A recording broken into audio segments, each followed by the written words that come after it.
Hi everybody, welcome to a Thursday night streamo. Let me get everything all done in my dinky donks. And where's my live? Come on. It's not picking up my live. That's odd. There it is. Stream manager. Well, hello everybody. I hope everybody's had a good, productive week. What? But Sia, you did not have a Tuesday streamos. What happened? I was fucking exhausted is what happened. And then we had ramen. Like, we had super ramen with katsudon. Well, it was supposed to be katsudon, but it ended up being like country fried. But that's okay. Ain't nothing wrong with that. I'm going to share this, and I'm going to share this to my buddy. And... da-da-da. Yeah. Not a bot. It's me.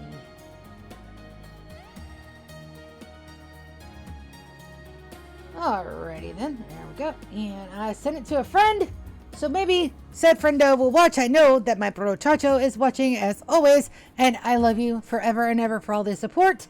You are the most awesome of brothers that I could have ever brothered. I hope the fuck that made sense, because it really did in my head. Goals, rules, and the blurb cards today, because I need a minute to compose myself, because I came home and started drinking. So it's going to be a fun stream. Oh, that is not where I'm supposed to go. You get over here. So our goals.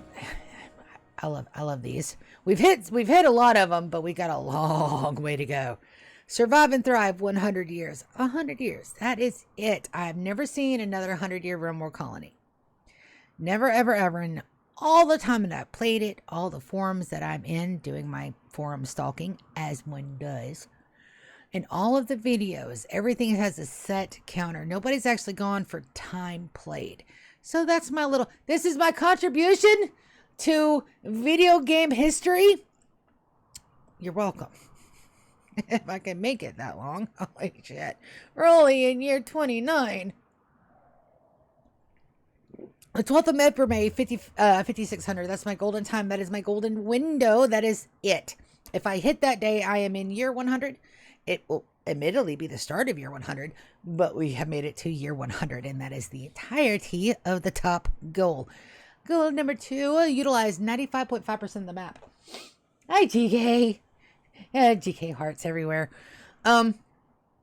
Yeah, this one is pretty, it's a pretty big one. So everything has to have a place and a reason. I can't just leave wilderness out there. We've got a lot of work left to do on this base. And not only that, but I want everything to be pretty and eye-catching. And I mean, by the time that we're done with it, I probably have to put a seizure warning on front of the video to be like, hey, I might want to be careful. If flashing lights and pretty colors fucks you up, you might want to look away. But we will reach that bridge when we get to it. One of each title, count and contest. That is actually Archons, because they changed it mid-campaign. Of course they did. So those are Archons. I have 6 of them, baby. We just finished. I think it was Angel or Cherub that had their last Archon ceremony. And I don't have any more work in at the moment, and I need to, because I need another far skip desperately. Sangouphages, baby. I got three natural Sangouphages, and then I've got 3 thanks to genetics, the genetics mods. Not the genetics mods. I don't have the mods for it. That's base game. Arco genes. I don't know what they're called. It's okay. I don't need to know. I got whiskey. It's some kind of genes that you put in the gene maker, and then you let it cook like the Baby Maker 9000s, and you have somebody watch over it, and it spits out this thing that looks like it. You know, it would attach to the back, your back, kind of like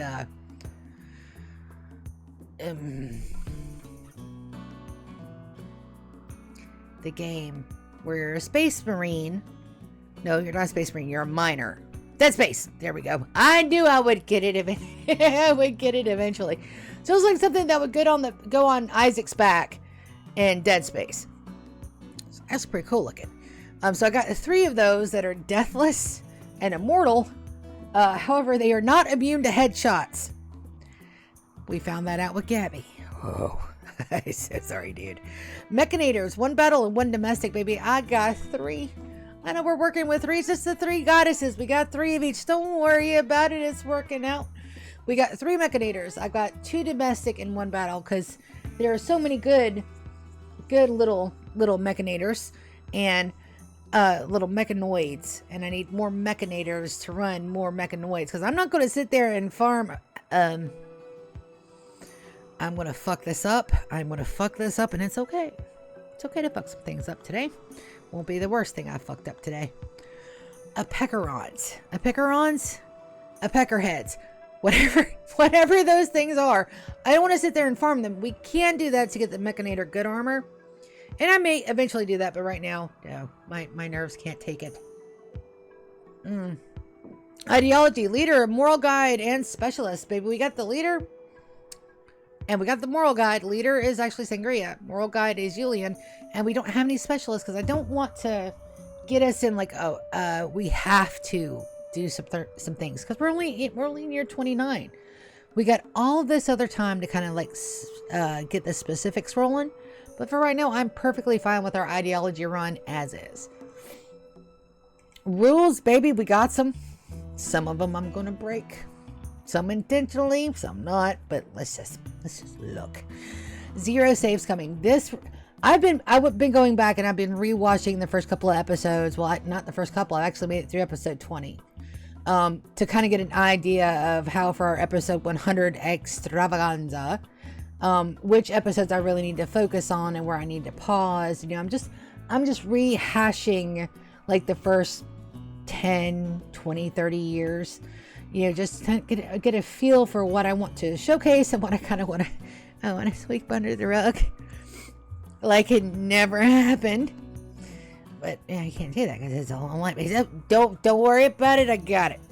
But the 0 saves coming rule has been one of the best and one of the most infuriating rules that I've ever made for myself in this game. Because it is so easy to go back and reroll. It's so easy because they have save states that you can just go back and reload. It's not a hard thing to do if you fuck up to go, oh, well, that didn't go the way I planned. Let's roll that back. And that's how I did my first couple of series in Rimworld. But it has made this story so much more than I had anticipated. There are some decisions that I would have never have made if I was able to go back and, say, oh shit, well that didn't happen. Or, oh no, my computer has failed. Oh no. Which I have done in the past, don't worry about it. But in the series, I haven't. In this series, it's been 0 saves coming, and it has shown me 2 very important things. One, this game is amazing. If you let this game do what it's supposed to do, which is a storyteller, and not try to force it into what you want, or force it to go down a certain path, or, you has to have this and that, which I know is kind of counterproductive since I have rules and goals, but it's something like, I have to have this by this date, or I have to do this by this date, or I'm working toward this ending and this has got to be done before then. I'm letting the characters and the story kind of speak for itself. The second thing I learned from this is I can't fucking play Rimworld for shit. I have no fucking clue what I'm doing half the damn time. If I win in combat, it's only because 1, I got my difficulty down, and 2, I might have accidentally learned something from decimating pawns. It'll be okay. Oh, it'll be okay. Good news is, if I fuck up completely, I can't wait for new arrivals. That's part of 1.5. It's a thing. I can modify overhead mountain tile under natural mountains only, and I'm very upset about that.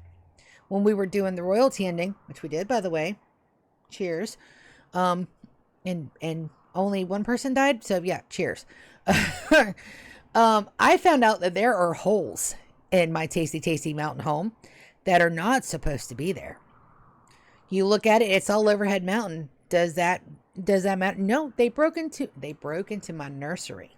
They broke into my CC's nursery and destroyed a bed from falling debris. And I'm sitting there like, that ain't supposed to happen. So we've gone in and we have repatched said holes. But I'm still a little upset it happened in the first place.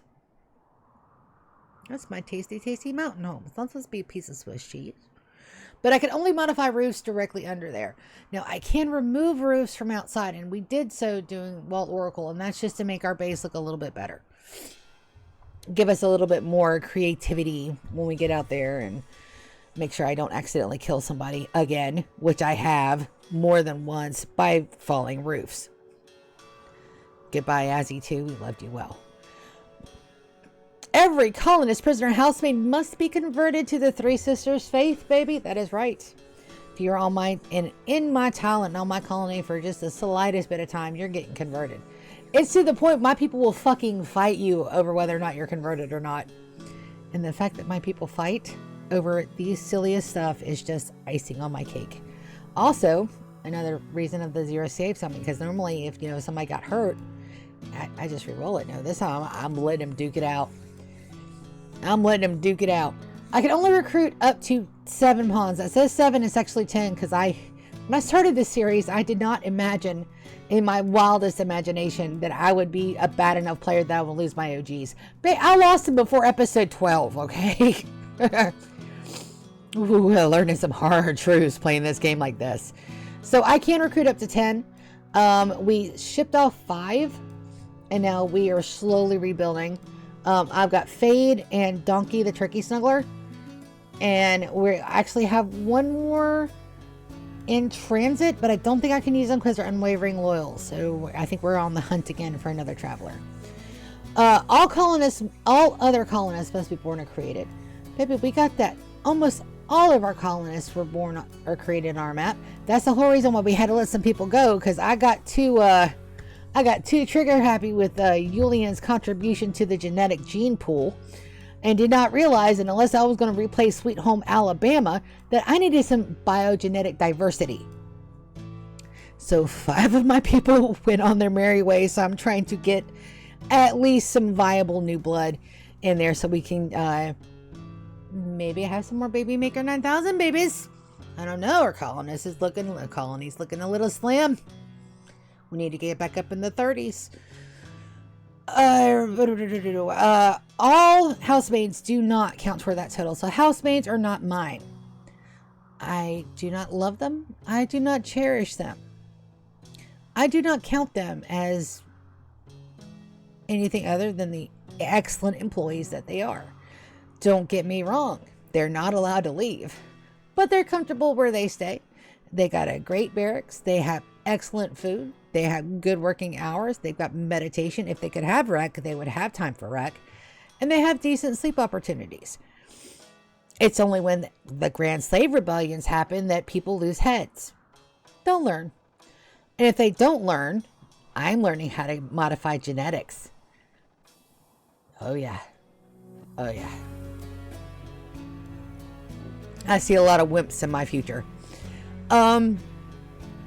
Any random join after the 10th colonist limit must be banished. I've only had to do that once in this entire playthrough because I did not know Julian's brother Manuel. I did not know I was going to send him to die. So I'm trying to avoid that at all costs. I still feel bad.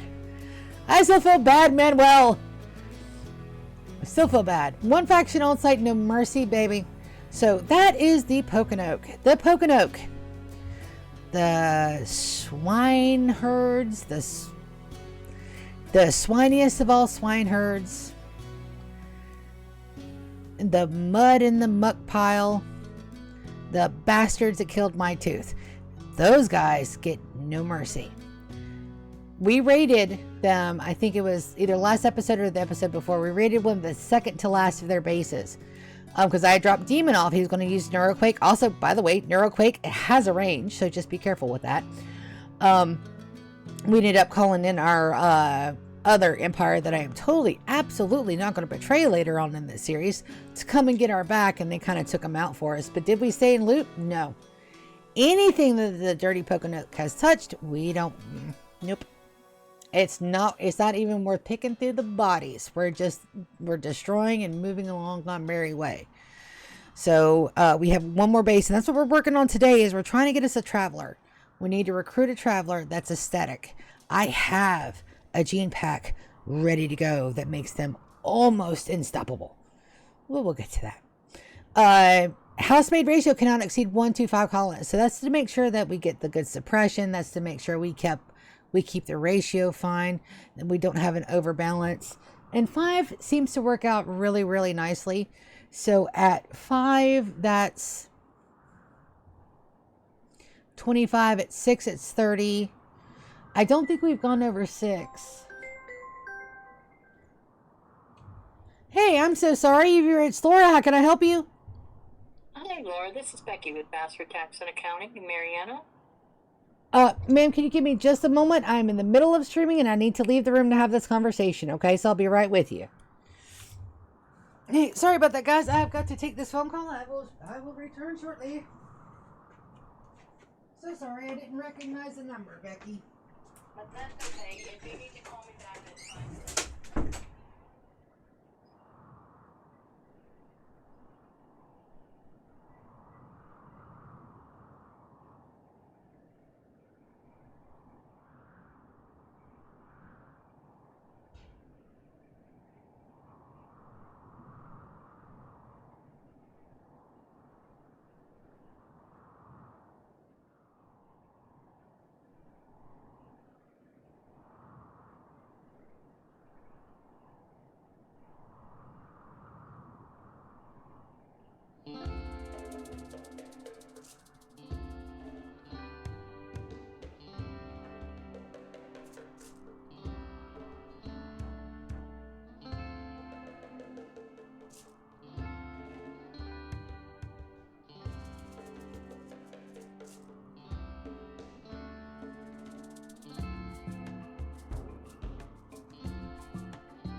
right in the middle of the beginning of my streamos. But that I did have to take. Woo. Okay, you go back over here. Yeah, I'm back. All right, where the fuck was I? Okay, housemaid ratio can't exceed 1.5. So I'm looking at like 30 to 35 colonists, maybe 40. 40 would be pushing it, but still maybe. This is the one rule I'm going to break. It is consider it broken. And I'm doing it on purpose. The easy infestation. I did not remember how bad that is without easy infestation dealing with insectoids. It is brutal. It is deadly. And I am not putting my colonists through that. They have to live through me to begin with. So let's not give them more shit to have to deal with. So that is a rule I am breaking. I think we're going to keep it. But I still do have 20 years to make up my mind. That's the thing. Finally, last but not least, Tattered Apparel is an unforgivable sin. Not on my mat, baby. Not on my colonists. We are making the most excellent of all excellence. And Gabby, for some reason, has been putting out freaking masterworks. Back to back to back. And finally, again, this is one of my favorite bits of art on the face of the planet. To the very far left, we have Wicked Aria, the Oracle of Parties and Fun and Life. And hi. That beautiful goddess there in the center, that's me. Goddess of Destruction. That's a thing, and it's true. On the far left is CC, Oracle of Oceans. We pray to her every Jugas, and every time we do so, we get good stuff. So let's get into it. And I'm so sorry about that little bit of a wait right there, but work waits for no person. All right, so we have a medical emergency that is on Karath.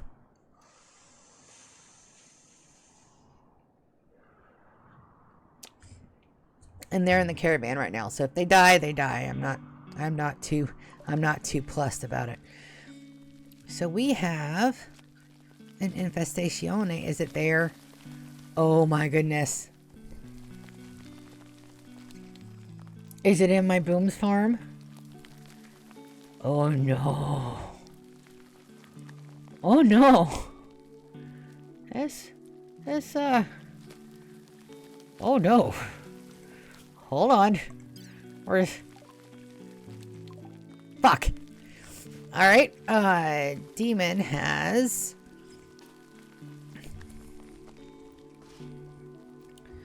Oh no. Oh no. No. Ooh, this is about to be fun. Alright, this time I want my babies, but nobody that has a sortie. Come on. I do not want no flamebirds. Hey! You two stop it. Definitely don't want anybody that's got a flame sword up in there. Nope. So we're just... Whoa. Oh dear. So we're just gonna put a couple of people that are close by. And we're gonna hope some melee damage does it right. And I'm gonna station somebody. Dude, you're on a turret duty, my dude. Are you kidding me?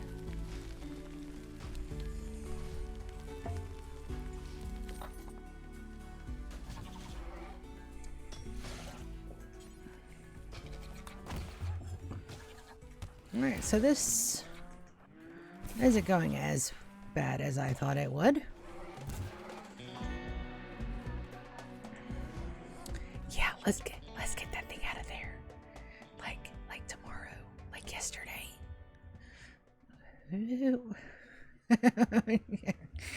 That could have gone really, really wrong.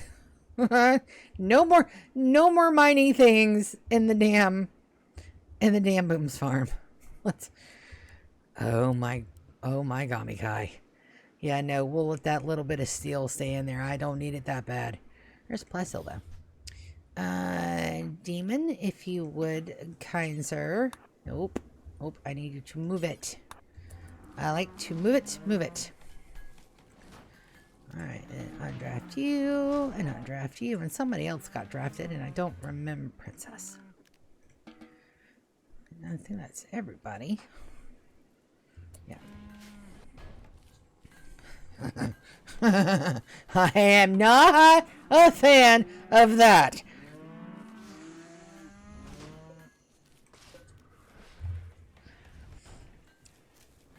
Boom's Farm watches at 55:31, so we got a little bit of time, and it's just now the 29th year. Oh, let's put some pep in our step. That is completely done. We can delete that, and these guys are... Gotta wait. These guys up here, we just... No, we didn't. We took them out, so that way we could just build a bridge. And I'm so tempted to sing that Love Can Build a Bridge song, but I don't know if I remember it.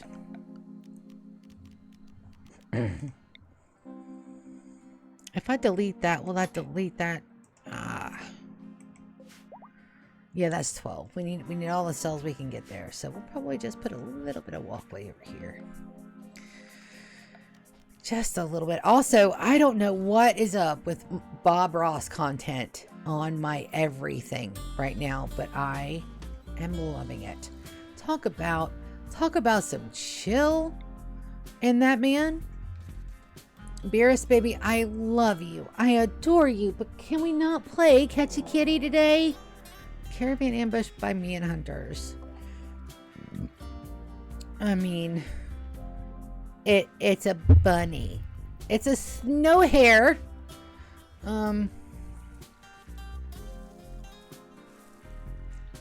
I think... Are we really gonna, like, let the snow...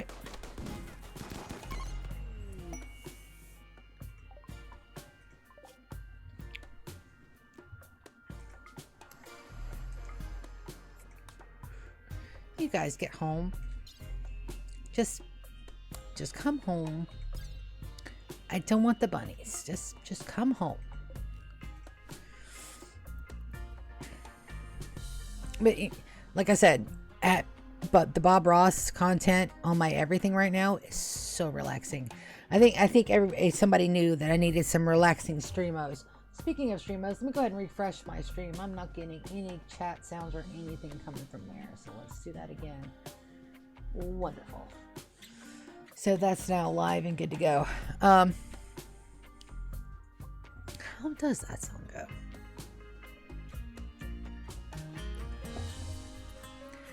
Love can build a bridge between your heart and mine. Love can build a bridge. Don't you think it's time? Don't you think it's time? Ha! I remembered it. I deserve a cookie I cannot eat. I will admit, I ate a whole fucking bag of tater chips. Still not good for my blood sugar. I should not have done that, but it was so tasty. So I gotta watch that stuff too. We're also going to put our orchard down in here somewhere, and I think we're going to start that today because I would really like to see whether or not we can grow some of this stuff, which means we need our very own. We need our very own little agri-hand over here. And I do believe that Thrumbo has... Oh, Thrumbo's got some room. But for right now, we'll get us in there and we'll see what we got going on. Also, how do we want to design it? We don't have anything else to do. Our people are coming back from it was a... We had the psychic suppressor machine, and then we went and did a travel run. Do we have any quests available at the moment? We've got some terror pods. No, thank you. I do not want to fuck with the mech cluster. You can take that right off my list. We ain't doing it. I don't want too many, but I don't want too few. first let's see what we can grow. Let's take a look at our grow zones. Maybe along the walls. Maybe here. Give it a good twofer. Two, and that would be right there. So that's not quite. No, not hide. Deletos. So it looks like we're going to do a little bit of stream math. Don't judge me. Not only has it been a long day, I've also had something to drink.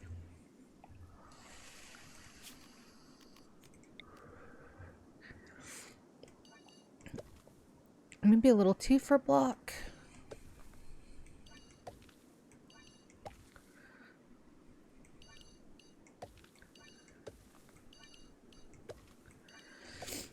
Oh, I gotta unpause that. Do I care if they put potatoes in there? No, because it's going to take them a hot minute to get up here. Trust me, they've got more than enough shit to work on.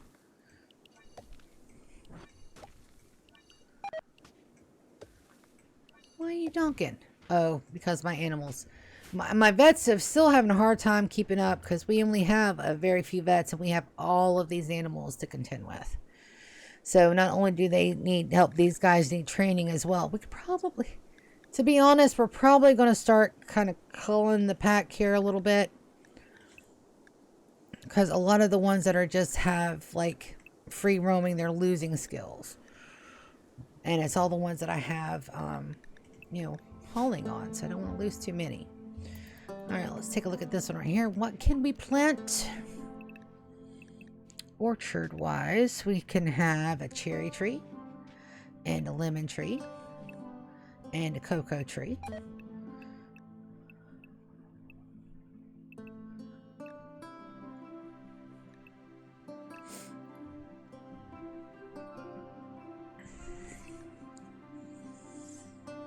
So I don't think the cocos will grow because it needs too much time, but we'll do lemon.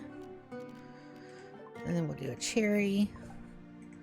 And we'll try a cocoa. I don't know that it's going to grow. I really don't think it will, but at least we'll have something there.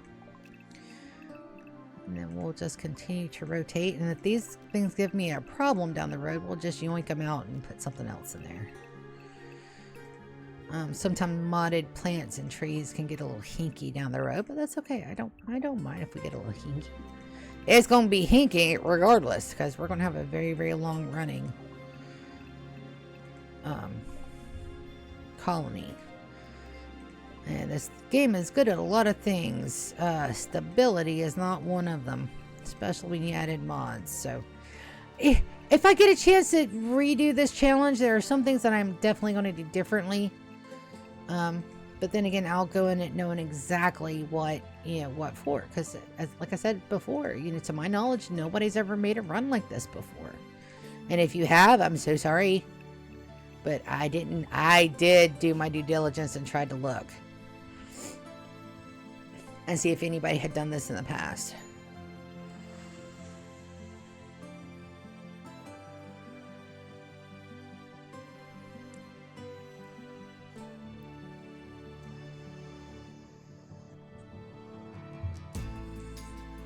Now keep in mind, everything out here, everything outside of our Tasty Mountain home can perish. It's fine. I've still got the plans for this. I've still got the plans. That Animus Stone, that can go. All of our power, we've had our power knocked out before. It's not a big deal. We just rebuilt. But everything out here is completely destroyable. If we have people drop pot in, perfectly fine. I know now just to let it burn. It's a hard one lesson, but it is definitely a lesson well learned. So everything that is completely vital to our survival is inside here. We can survive on our stockpiles alone without power for almost a year. I have over 6,000 units of, well, almost 6,000. Looks like I've eaten some. I've got 4,500 and a few more. And we're always constantly making those as well, or we should be. Did I suspend those bills? Nope.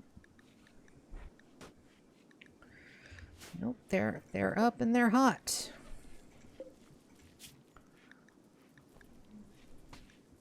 Nope.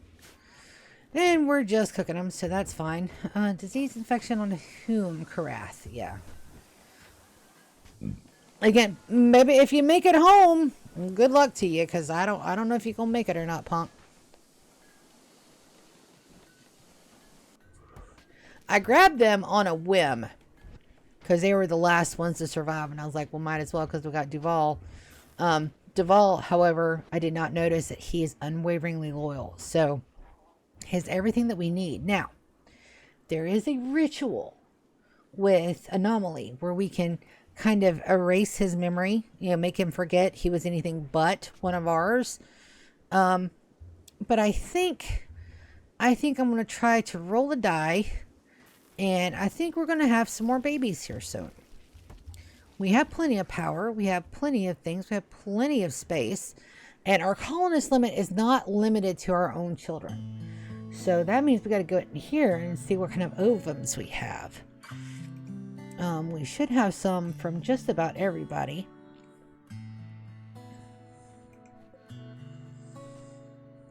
See, I'm really debating on whether or not we want to take out the ovum of lady and get some lady kids rolling.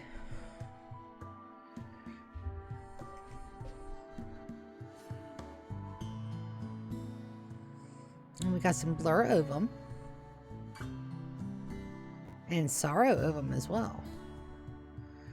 So we have some of just about every female colonist and or housemaid that's come through, and some of them from prisoners as well. So I might take a look at that. And we have 6 Baby Maker 9000s, and we have enough adults to care for them.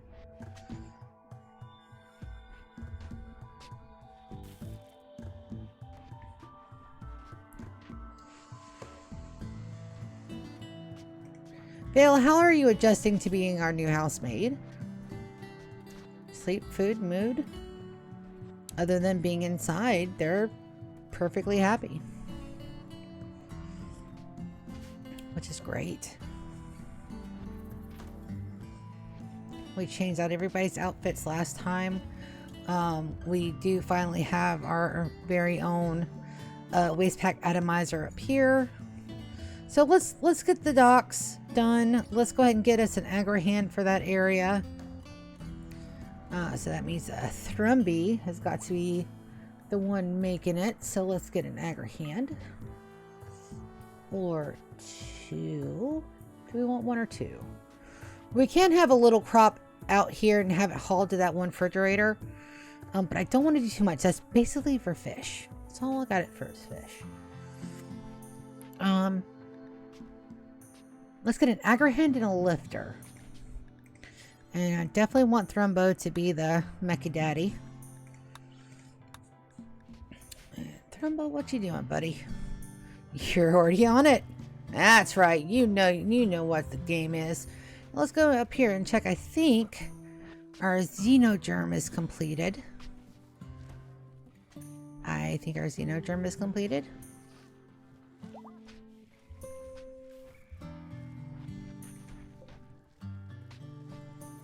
Oh, somebody's up here to make said Xenogerm. Why? I know that takes research, and I don't have anybody on research 1 at the moment. So let's give that job to Angel. Angel, would you mind coming up here and processing said Xenogerm? I need an Isaac backpack for somebody.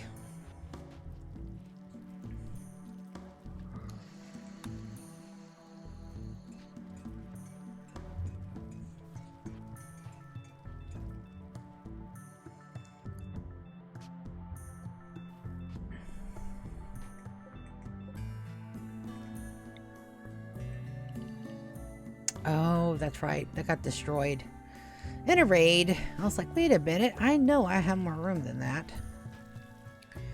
And Thrumbo's already working on it. Look at our little aggro hand in there in the oven. They're so cute. Almond. Almond is still a baby. Age 8. So she's got another quadrant before she's 9. So we got a little bit of time. Oasis over here is supposed to be an adult, though. Yeah, I don't have him in a room. I could have sworn I gave him a bedroom. Well, let's fix that.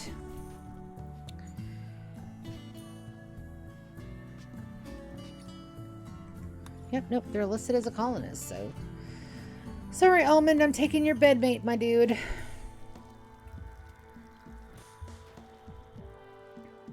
Alright, so that's working. And that will be done with time. Now, do I want to go ahead and close that off and force them up and around? Or do I want to wait? Well, everything's being built. I think I want to wait. So let's see what we're going to do in here. I don't want anything but the oh, somebody did already plant a cocoa tree. Good deal. Maybe we'll do like a small zone around the pond. And then we definitely want a table out here so everybody can stop and eat. Let's do that first. So do we want a zone or do we want to use props? Props will be a lot less time consuming in the long run, and it only takes gold to do so. Do I have the ability? I have water crops and decor. Water plants.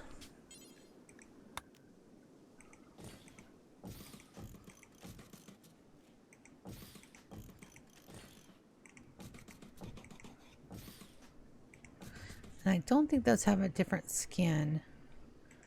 Maybe they do.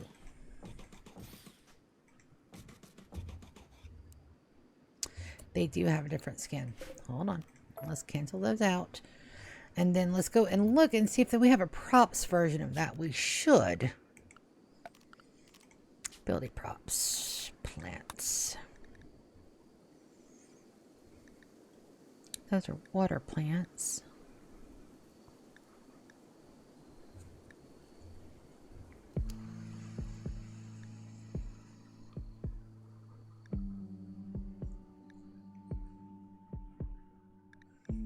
I don't see that they added those, so that's a no.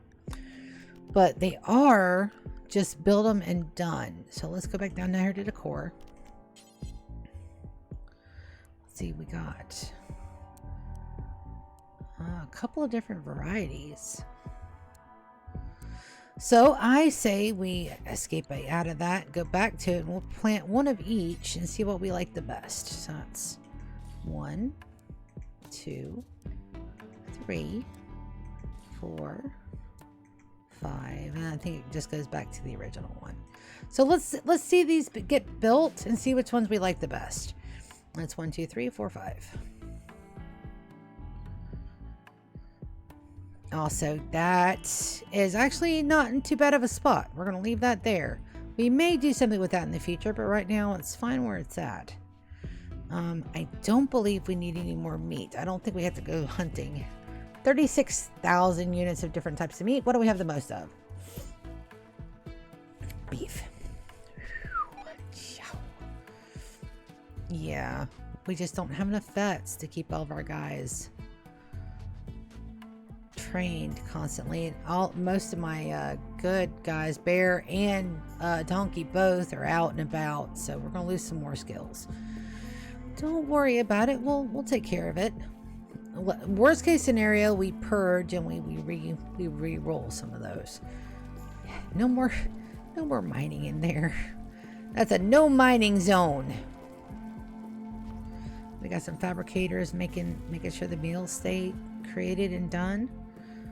We've got a plum pure stockpile of rice over here for this area. It's perfect. It's perfection, and you cannot tell me otherwise. It is gorgeous and wonderful and everything great and good in this entire world. It's my happy place. We can also start to get into dye some of this stuff as well.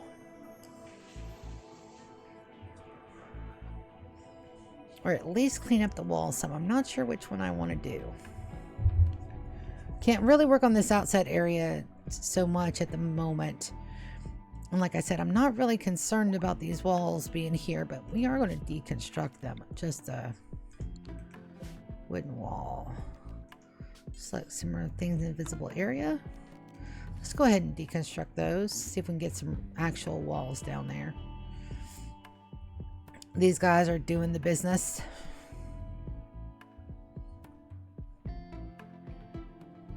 And this guy is doing the work, so that's good stuff.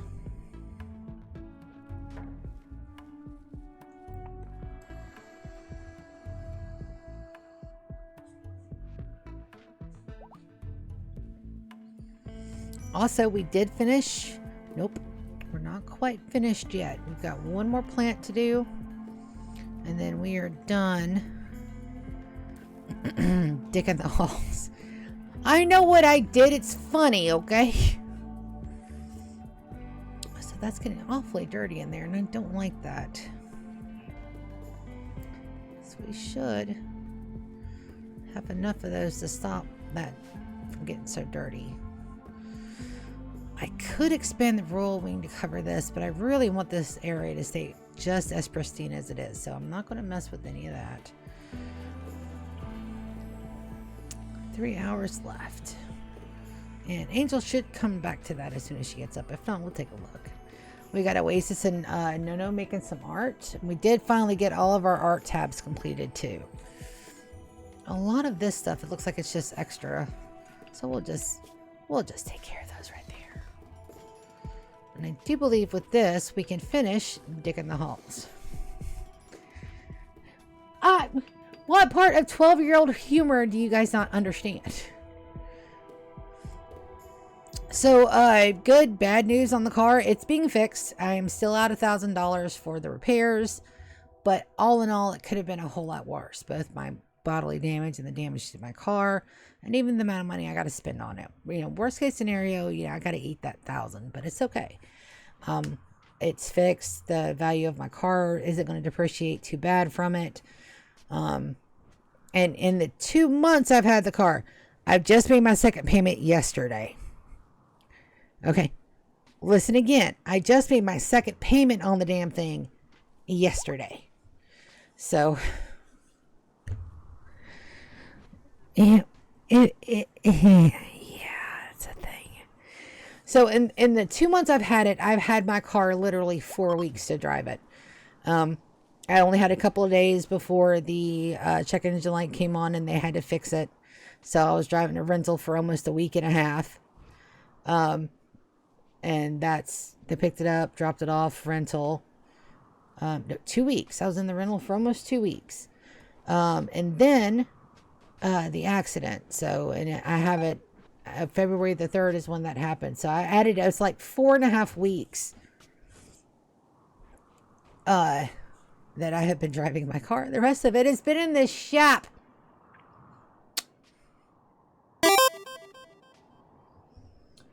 Okay, so let's see.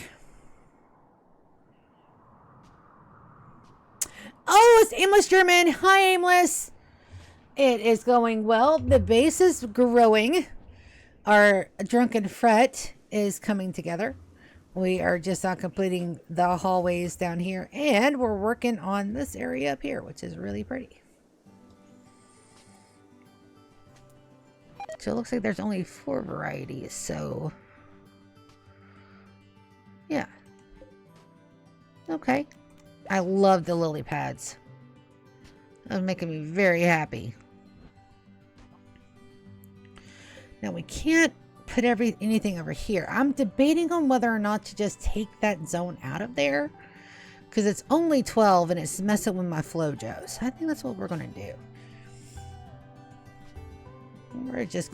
We're gonna fix some stuff, and if it's still, by the time it's over and done with it, there's still 10 tiles, we'll use it. But at the moment, I don't think it's working the way I want it to. So we're just gonna build a bridge.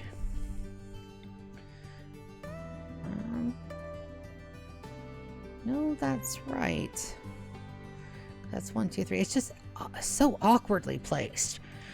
Let's grab one of these.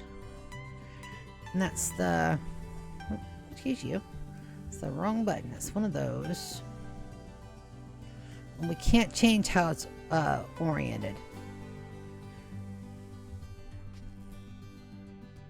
And those have to be in shallow water.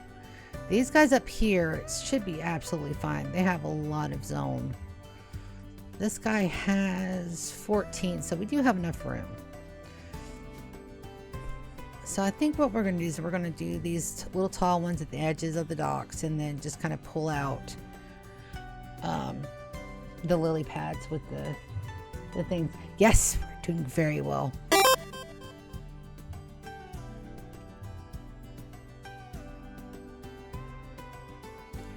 So I would tell you that they are, but they're really not. I think the largest raid I've ever gotten was like 60.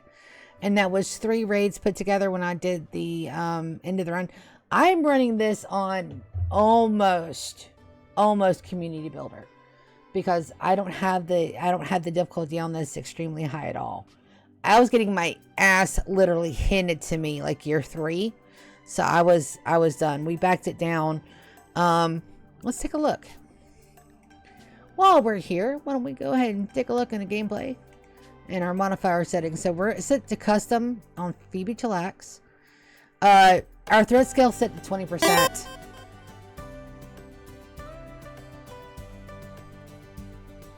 Ha! My old laptop started smelling like donuts with a large travel rate. No, I don't. No, they can be really ridiculous. No, our threat scale is only 20%. Our adaptation growth rate is set to 19 and 22. And we're already past year 20, so the wealth independent progress mode doesn't matter at all.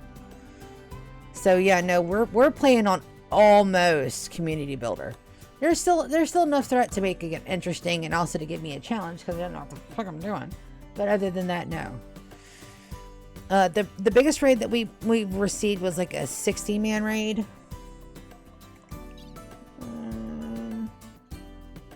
Well, we've had a lot though. 9 colonists launched. I didn't launch 9 colonists into space. I only sent 5. There's something really hinky going on with that, but we're not going to look at it too hard. We're not going to look at it too hard because once I start poking at shit, I'm going to lose my damn brain. So we're just going to pretend it's not a problem. It's not a thing. Don't worry about it.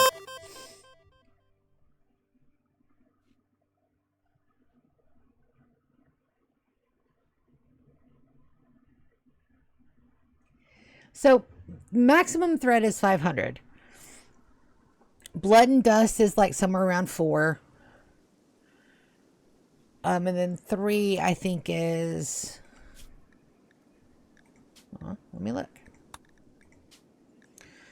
So 500 is beyond losing is fun. This is round 4, 3, 2, 1, and community builder is 0. So that's about how it works. 100% would be probably right here mid lines. That'd be 2, 3, 4, and 5. Yeah. So that's about right. I'm on 20%. Well, that should be about threat level 200. So very, very slow. Very, very low. Because my entire run was in jeopardy because I'd only ever played this game by re-rolling. Like, even in my streams, it would be like constant re-rolling if stuff didn't go my way. So with this game here, I have a 0 saves coming, so I can't re-roll anything. And it was legitimately, it was putting my colonists and my sanity in jeopardy. And since this isn't a difficulty run or a walkthrough run, this is a weird and quirky challenge run. It is what it is. The difficulty is down low, so that way girl don't lose her damn mind, and my colonists still have a chance to survive. Survive me. I'm their biggest challenge. It's not the tribal raids. If I were to let this go and just put everybody on attack, they could probably survive very fine without me. Most of it's mine. Yeah. No. This is not a full challenge run. This is just we're going to make stuff really, really pretty and nice, and my people are going to be happy. And I'm going to go kill Pokinoke run. So it's good. Hey, Imp. Imp's out here growing stuff.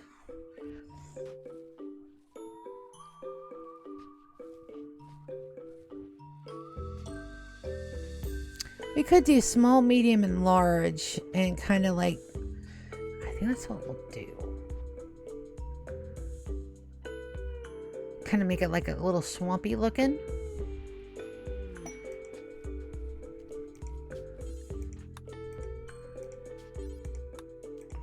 I wanted more areas to have more fishermen, but 3 areas is perfectly fine. So let's do this. We're going to delete this zone here. And let's get in here. Maybe I put like the bigger weeds in the back and I put more of the lilies up front.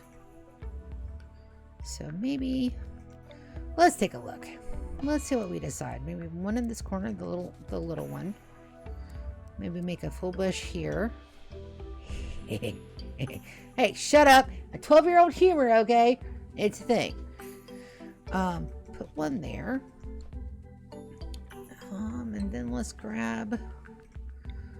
Oh, let's do one here, one here, one here. And then flip to the small ones. One there.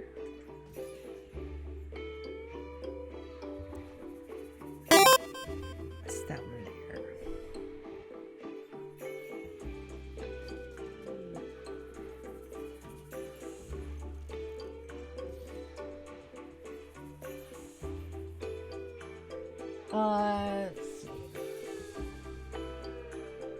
They busted a brothel here today, place called the Honeybee.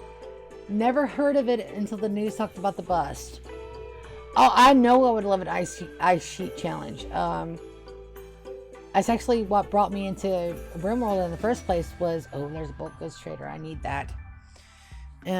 Give me just a moment. Also, please tell me that the full name of that brothel wasn't the Honeybee Inn, because somebody definitely ripped that off from Final Fantasy.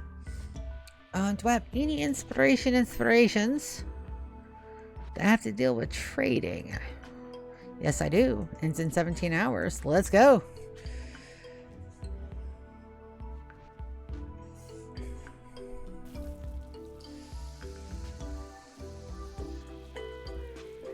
So that's what my very first episode of anything I watched about Rimworld and Rimworld content was Pete's Complete Ice Sheet Challenge with Cambiar. And that was at the time where he was still going to school, still working full time and making content. So he would only put out an episode a month. All right. It was worse than waiting for DBZ to come on Toonami. Okay. But I persevered and we finally made it through the Ice Sheet Challenge, and then came the Steakhouse. All right. And then came the Cult of Jinx. So like, I am a total fan of Pete Complete. If you guys know, he's got a membership on his YouTube now that you can do for 99 cents a month. Just saying. Let's see, what do we got? We got goats, cows, pigs, ewes, and rams.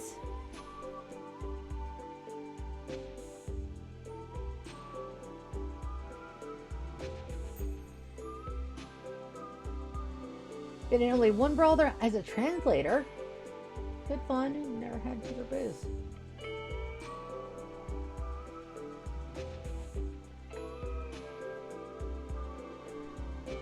Oh, I can never go anywhere with cheap booze. I will get plastered. Grab the chocolates. Not the Dormaki. What do you have? Gazelle meat. We're good on meat. Do you have any produce? We need the produce. Grab all of the Nutrimine. Yeah, we definitely got the funds for it. We're about to get more funds because they'll take cloth and such. We're about to make some money.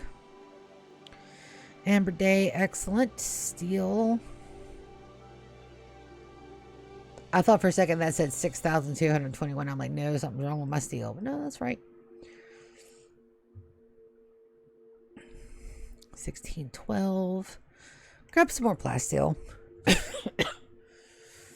It's actually going to be dirt cheap by the time I move everything. Sequid leaves, more dye. Gene packs. Do you have any for me? No. Do you have any fruits and veggies? No. Soy sauce, good. We're making it. Wake up powder. We can make that. Oh, I got some minnows. Grabs 54,000.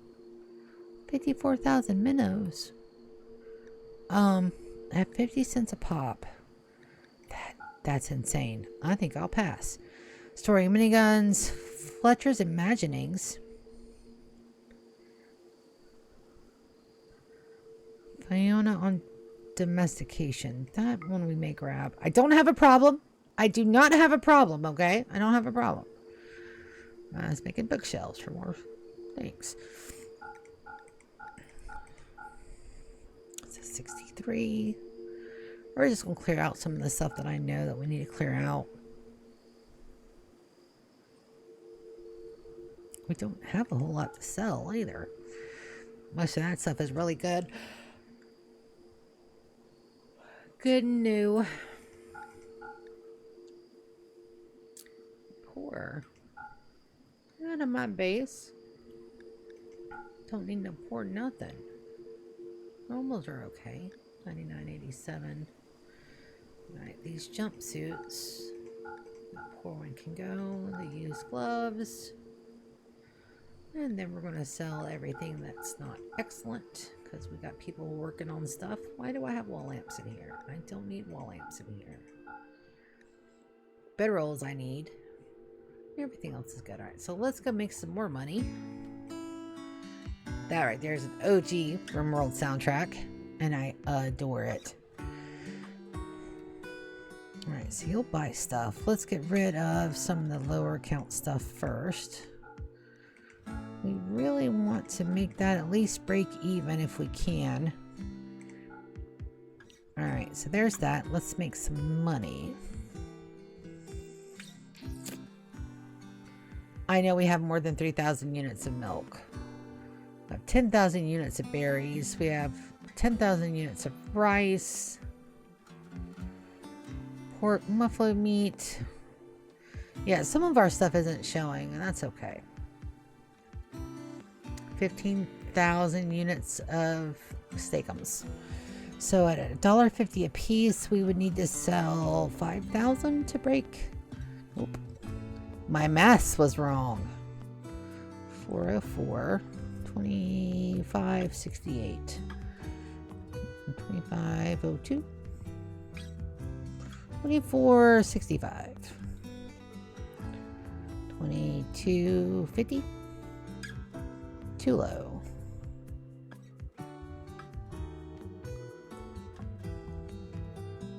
Good enough for government work. That's just pennies we're leaving on the table. That's perfectly fine. Thank you, Tattered Import Company. Pods and bugs. Oh, an infestation. We can totally do that. Yeah, poor Conan. We gotta make sure that they are on no medicine. The animals that are breaking, we're just going to no medicine them until they can pass. Actually, where did my quest go? $1.15 a pound seems like a steal. Dude, there hasn't been anything in the United States for less than $1 or $1 in a long time. That is a vanometric power cell. Oh yeah. Oh yeah. So now we just gotta see. Oh, and my people are home. Welcome back, everybody. Oh no, you don't. No.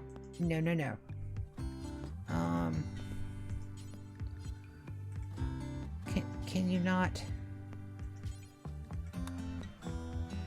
Will you just go to your prison? Oh, there's my infestation. Oh, it's in the kids' room. Oh, it's all in the kids' room. Okay.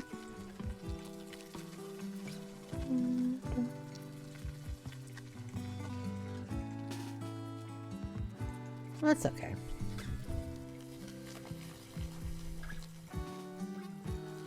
Almond baby, I'm gonna wake you up and move you out there just in case. Yep. Come back here.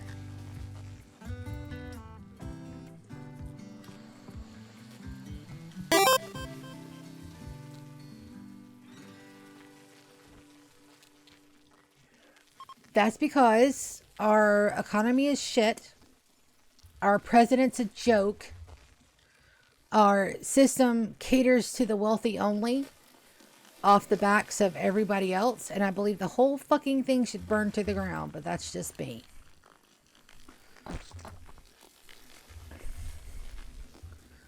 Alright guys, here we go.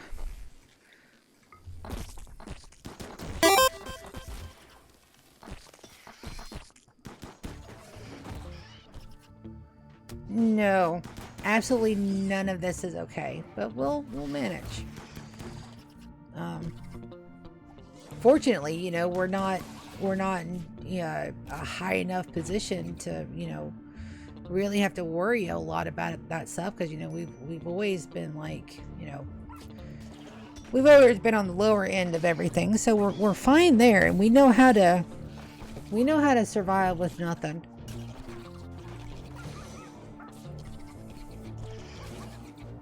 So that's not going to be a problem.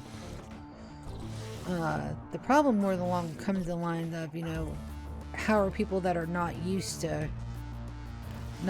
going without, how are they going to react? You know, how are they going to deal with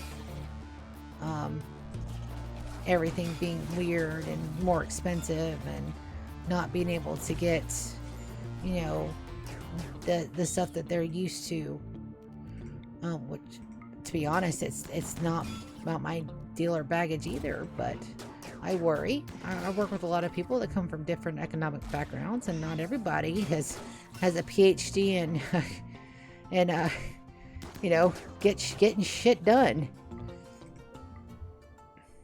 But we'll survive. I've got really good family with me.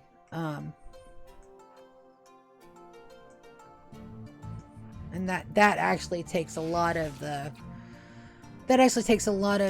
pressure off, because, you know, it's your family, and you'll do a lot for family, and family will do a lot for you. So as long as we got each other, we should be okay. Is it scary as shit? Fuck yes. There is no circumstance where that is not absolutely fucking terrifying.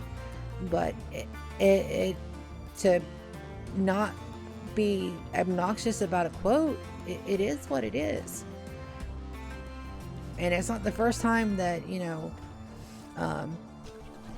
real people, like, not the kind of bullshit you see on TV. I'm talking about the nitty gritty, the actual people, us, the people who live through this shit all the time. We're used to getting by, and we will be fine. You know, it's not our first rodeo with shit being too expensive. It's not our rodeo about worrying about how the hell we're gonna live or not. It's on our first rodeo with any of this. It is, however, one of the most publicized, because up until the first go round of the Orange Pumpkin Fearless Leader, you know, a lot of the background of the stuff that goes on here in the United States was like hidden in a layer of bullshit, right? So I will say this about Trump's reign. I'm not even going to say term, because it wasn't a term, it's a reign. At least some of the hidden bullshit is being exposed for what the hypocrisy that it is.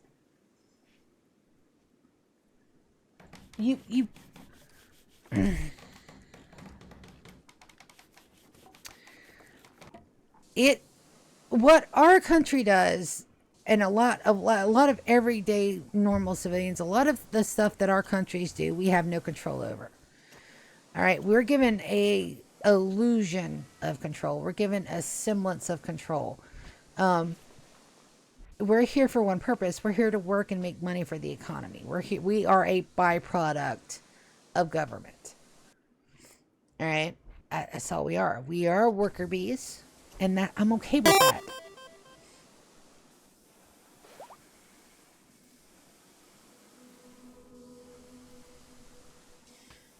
Exactly. So where the whole thing goes fuck tits up, to use one of my favorite phrases, where the whole thing goes tits up is that nothing has been affordable here for a very long time. Now, it's only getting noticeable to the world at large because it's not affecting just poor people anymore. And that's where the difference comes in at, is because us people that have lived through this shit before, we're used to it.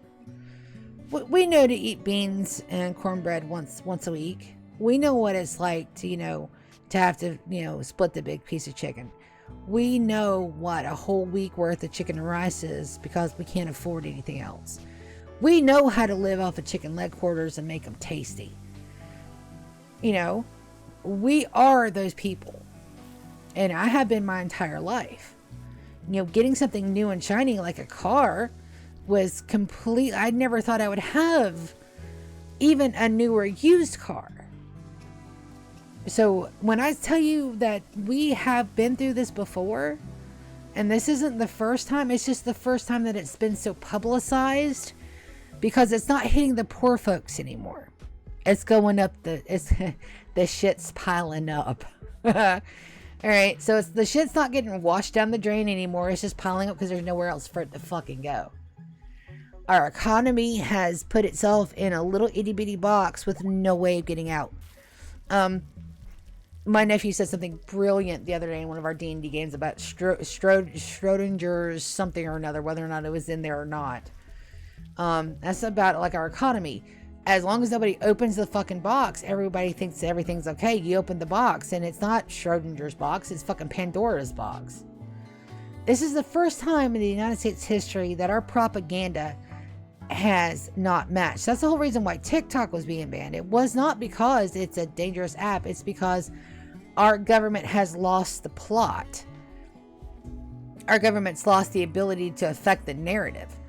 And the real world experiences of actual people who were living day to day like we are, people who are living in everything, the people that are on the ground, the worker bees, the ones that are doing the work for crumbs. And the whole reason why this is getting any traction whatsoever is because it's piling up. Where eggs for us were expensive after they went to $2 a dozen. When you're sitting there and you have to make sure that you have to budget every single penny for every expense that you have, just to make sure that you can afford the daily necessities. We're not even talking about the price hikes on stuff like electricity, internet, just components, just the everyday luxury items. Don't get me started on cat food. I'm so sorry. I'm going to catch up on this right here.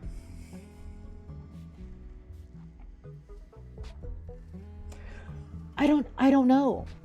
See, that's the thing. I don't know much about our political history.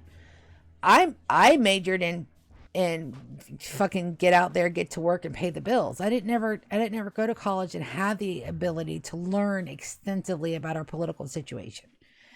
And I don't trust any news outlets that I can't vet. So that leaves me with the BBC in Britain. And there's also one other news channel in Australia that I like to listen to just because I love the commenter's voice.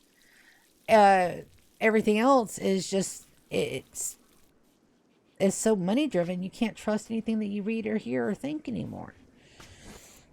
I trust my lived experience. I trust my day to day. I trust my actual living experience. So drinks that used to be 2 for $1 are now 2 for $5. Cans of cat food that used to be 4 for $1 are now $1 a piece. Tea bags that used to be 50 cents for 50 is now $5 for 10. Do you get where I'm going with this? It is not something that's new. This is something that's been going on my entire adult life.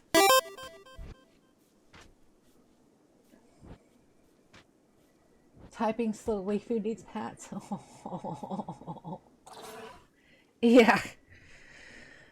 Yeah. No, but, like I said, we're our old poor. Okay. We're not the new poor. The old poor is going to survive this just fine because we know what to do when shit gets tight. We have lived it. That's our normal experience. We know that, there's going to come a time when milk is going to be $10 a gallon because it's our lived existence. I mean, we've seen it. It got a whole lot worse after COVID, and nothing came back down because businesses realized that they can just charge whatever the fuck they want to. And the controlling system that's supposed to be in place is not there.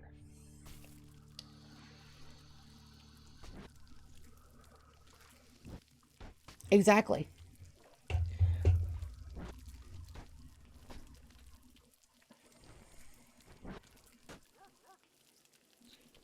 Yeah. So, but no, GK is absolutely right because rent is extravagant and we have no choice to pay, but because what are you going to do? Most of us are taking care of, I'm so sorry, I'm losing the plot in my game, but that's okay. Tangents are just fine. Most of us are losing, we can't not pay rent because we have family living with us. Hell, I moved to Florida because I could not afford to keep me and my mom with a roof over our heads with my income alone. I couldn't do it. I could not do it. I was working a full-time job with so many hours. I was practically living at work and I still couldn't do it. I could not do it on my own. It was that dire. And like I said, this isn't something new. The hell, that happened a couple of years ago. And before that, I moved home because I couldn't survive on my own because I didn't have parents that could help me monetarily. I didn't have parents that could bail my ass out of jail if I got in trouble. I didn't have parents that could take away a DUI if I accidentally got one. I got a flat in Berlin Capital for $650, and I have two. Dude, that is amazing. Yeah, no, and I know everybody's like, come live in other countries. Honey, do you know how hard it was for me just to move states here? And don't even get me started on a passport. A passport is a luxury beyond which I mean, I'm only just now in my 40s considering getting one because my home situation just stabilized enough where I might be able to go on a cruise. I will live and die in this poor backwater that bore me. My little life will probably never amount to anything other than the people who love me and will remember me when I'm gone, and I am okay with that. It just sucks. I wish I could do more to help more people. But you forget the fees for it, my dude. Here in America, it's not just go and get it. There is a fee attached to everything. So, to get your passport, you first have to go and get a passport photo. Not just any photo will do, it has to be a passport photo. So, you could take a photo with your phone of your face and print it for maybe $1.50. All right, but that's not good enough.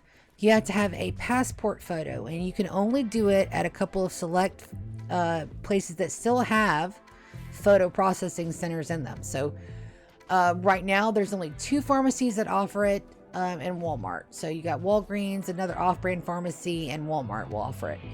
To get a passport photo, the photo itself is $30. All right, so $30. You can usually do it same day now, but it's $30. So then you have the passport application fee. To even begin to apply to your passport, you have to have, and I'm not lying, you have to have a copy of your original birth certificate that's been certified. That right there can take months, if not years, to get if you don't have the proper documentation.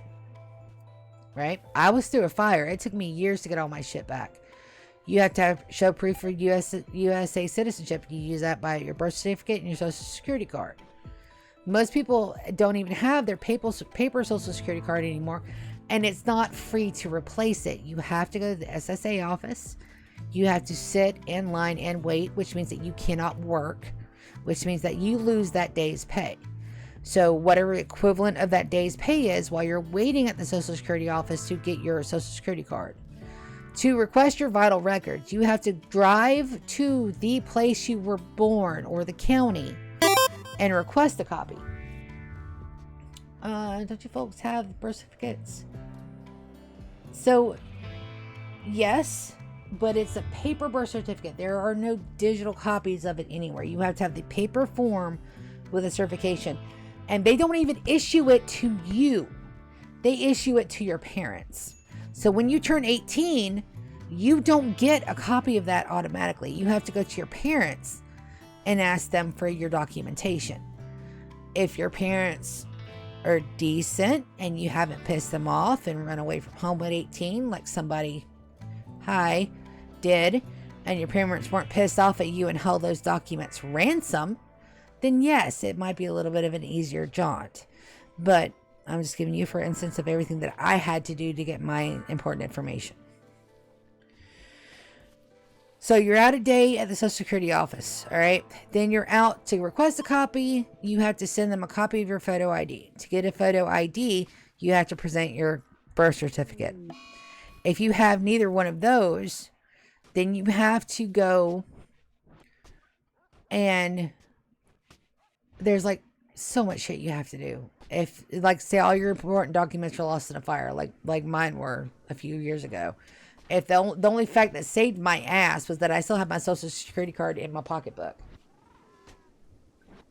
Yeah. So not only are you out getting your Social Security card, you're also out reprinting your birth certificate, which can be anywhere, depending on the research fee. It could be anywhere between $50 to $150, depending on how old you are and how far they have to go back. My copy was $150. All right, then you have to take out the time of the day to do it and everything else. So whatever time that you have to call, you have to do all of this in normal business hours. And then you have to go to a mail and you have to mail off the physical form because the online forms require you to have documentation. So if you're trying to get that documentation back, you cannot go online and request it because they're asking for copies of documents that you're requesting.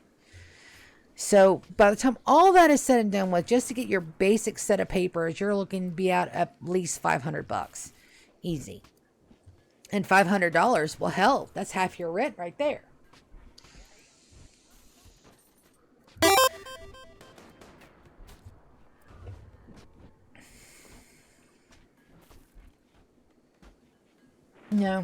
No, dude, everything here has a fee to it.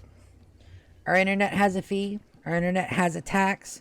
We have a tax on the tax. We have a tax on the lights that run the internet. We pay prorated tax on top of that. It's nuts. The whole system is insane. And it needs to burn to the fucking ground. That's my only political opinion. I do not care if the orange pumpkin man from hell does it. I don't care who does it. As long as it gets burnt down and built back up to where justice is number one and cash doesn't mean anything. And I will never live to see that day. Never. So to get your passport, you need all of that.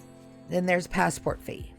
So the passport fee for a regular term passport that can take up to 2 years to get to you is $100. But they have expedited passport processing, which is $500. But you're guaranteed to have it within 6 months or less.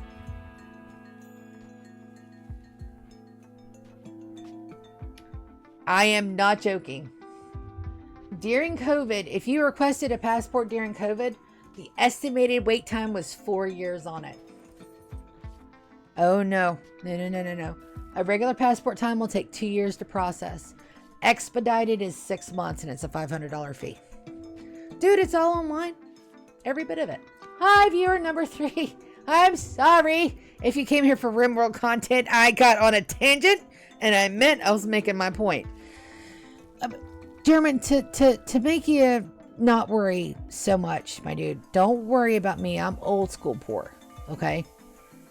I am, see the dirt underneath the house through the floorboards, dirt poor, okay? I am never had an air conditioning unit growing up poor. Don't worry about me. I will be fine. I know how to handle shit when stuff goes wrong. And I also am very lenient on the pet/food scale when it comes to whether or not I'm hungry or not. So don't worry about me. Yard buzzard and rice is definitely on the table. Well, yeah, but it's different, right? I live in tropical, sunny, swampy Georgia, now in Florida, so air conditioning is actually a must. But don't worry about us in particular. I just wish I had the ability to help more people.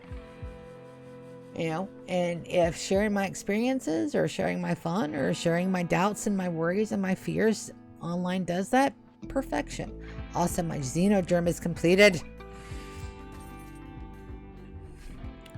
Where are you? Ah, there you are. That it totally looks like something that come off the Isaac's back in Dead Space. Oh, thank you, Hellraiser.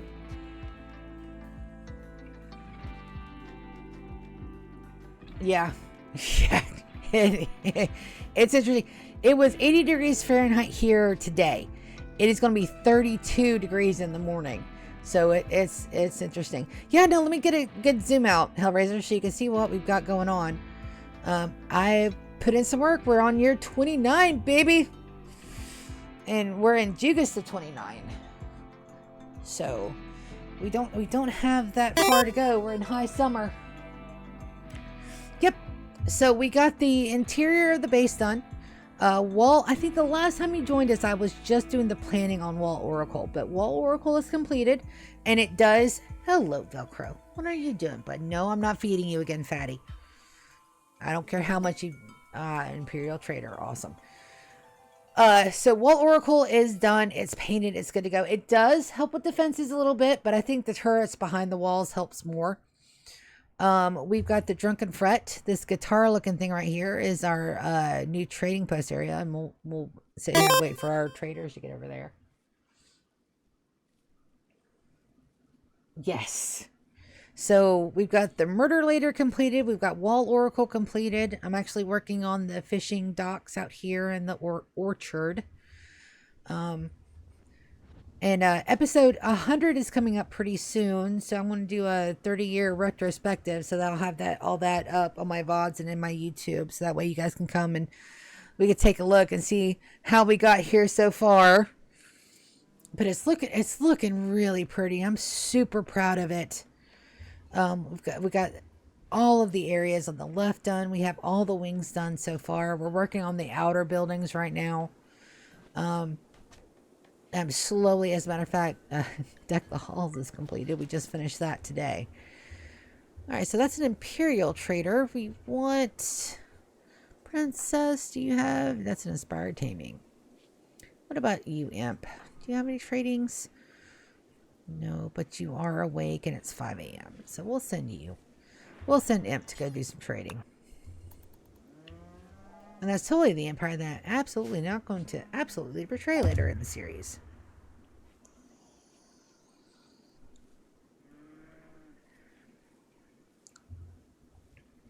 But the Drunken Fret is our trader building. So all of our traders go here.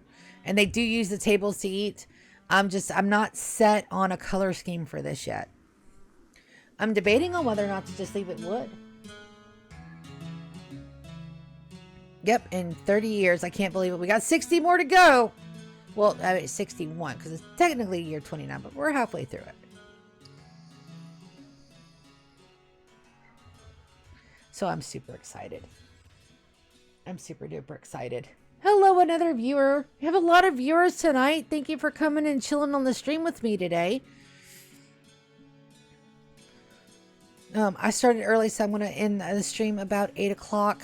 So we got about another hour and a half to go, which is great. So we're going to get a lot of stuff done. Also, my trade caravan came back, and I want to check on my prisoners, make sure I start their conversions.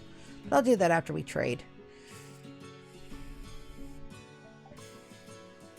What do you got? Some rams and some ewes, some cows. We have plenty of cows. We don't need no more cows. We're sitting on like 20k cow meat. Grab the components in the advanced. Yes, and I've got some money. Grab the glitter world. Incendiary shells we don't need. Still, we're definitely don't need. We're good. Ooh, ooh, ooh, ooh. What kind of jeans did you bring me? Fire speed. We already have one of those. What is this? I don't know what that is, but I don't have one. We're gonna grab it. Yeah, I'll take a look at their food tab so you can see what we're rolling with. The farms be doing the work.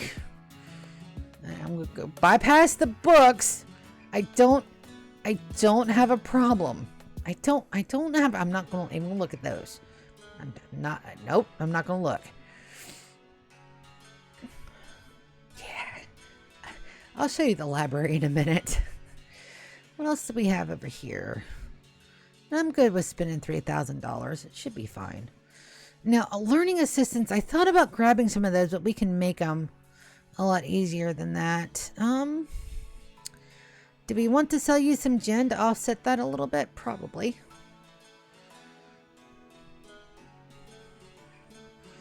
They can have a little bit of gen. Oh no, that's still got some use left in it. Don't want to sell anything too soon.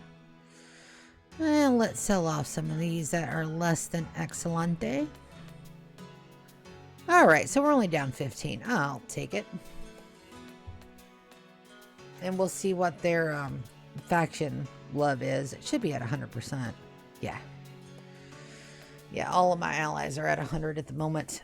So let's go take a look, because I think you might have seen the beginning of the planning of the library, but here's our main library right here. Velcro, you're not getting any more food, bud. No, sir, you're already a fat piggy. You look like a Pokinoke. And a solar flare. Well, that's really nice. I'm trying to show off my base and a solar flare. But we do have candles in here, so the lights are really, I love it, like that little moody. So even with the lights down, there's just a little bit of a slight change in here. We're sitting at 96,000 units of raw food of all different types. 34,000 units of meat and 57 units of veg. So we're absolutely doing great. No, buddy. I cannot pet you. I am streaming. You have to move. He also got cat hair all over me. I'm gonna get you with a brush later. Yes, I am. So that's really good. Gene Pink needs power. Yes, I know. I'm just glad I didn't put the kids in the Baby Maker 9000 yet. Yes, my soups. I'm going to reset my soup bowls. And we can just zoom out and see all the twinkly lights. Might as well go ahead and give a quick one over.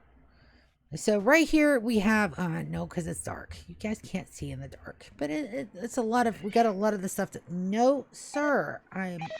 Well, if you would stop trying to eat me, I wouldn't have to pry your claws out of my fat thigh, you little dude. Sorry about that. My cat is upset that I am not getting up and immediately putting, evidently a heaping amount more of cat food in his cat bowl. You're going to get fat. Hopefully that solar flare won't last too long. But yeah, German, don't worry. We're going to be fine. At least we are. Yeah. Worst case scenario, we know how to. If shit gets too rough, we know how to pack up and live off the land. I can't grow anything, and I will die from lack of computer input, but it's fine.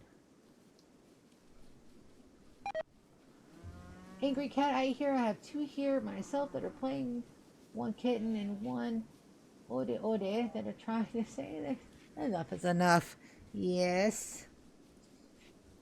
He knows that if he keeps on, that I will get up and give him food. And I'm trying to discourage him. But I don't want to use the water spritzer because that scares the other one. And the other one is terrified. I finally got an automatic cat pan. Okay? Automatic litter box. One of them will use it no problem. He'll actually go in there and like stop it from turning because he wants to see how it works. The other one, however, is so terrified of the damn thing that I have to keep 2 pans until he gets acclimated to it. The stuff I do for my cats. Oh, I can check on my prisoners while this is going on. I meant to do that anyways. We have 2 up here. Dovey right here is everything I needed. Aesthetic, kind, tortured artist.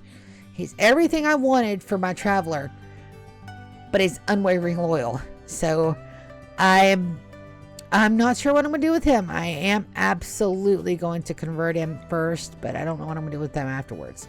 Now, Kareth, I don't know about her. They're a pessimist and a careful shooter. They've got great construction.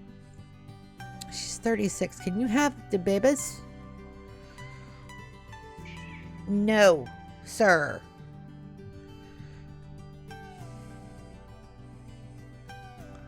I don't see that she's sterile anywhere. Let's do...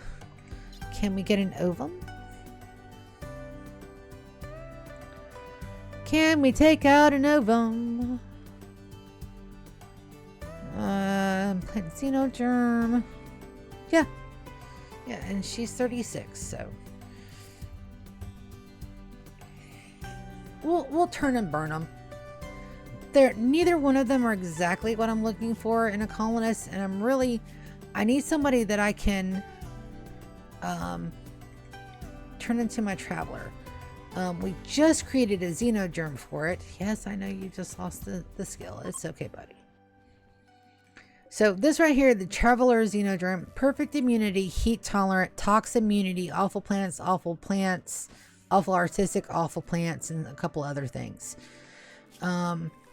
Awful artistic, very unattractive. But this is my traveler gene because I have to complete our decimation of the Pokinoke. Yeah. To complete our decimation of the Pokinoke, I have to get my colonists from here all the way down here, which I think our closest landing point is going to be here. So that's 28.8 days, and then I've got to shuttle them across, and then I've got to far skip them home. So I've got a xenogerm that's going to allow me to send a traveler out here. I don't have to worry about them getting sick. I don't have to worry about them dying from toxic fallout like I lost Lady. But I have to find that perfect person. I'm looking for a wanderlust aesthetic. Somebody that loves to travel and does not care what kind of environment they're in. So Dovey down here, he is an aesthetic. What are you? Aesthetic, kind, tortured artist. So he only had the one, but he had the aesthetic. I have 2 aesthetics in my base that I cannot send out because one of them has far skip and the other one is one of my Sangouphage. Yes, Wanderlust is so underrated. Wanderlust with the trading caravan or just a Wanderlust pawn and you need shit done. They travel faster, they travel lighter, they travel happier. They hardly ever mental break when they're on travels. And it's just a really, all over, it's a really good trait.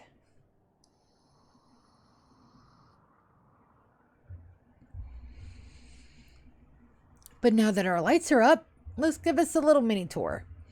So the first 2 rooms that I did were these 2 rooms right here. This is right after we started our starter base. This was my, the area in white and blue was my starting living area. And then I started the prison because we were heavily recruiting. We were getting HouseMaids, more contestants for our HouseMaid brigade. So these are the first 2. This is the first unit that I built of our hospital wing in the prison.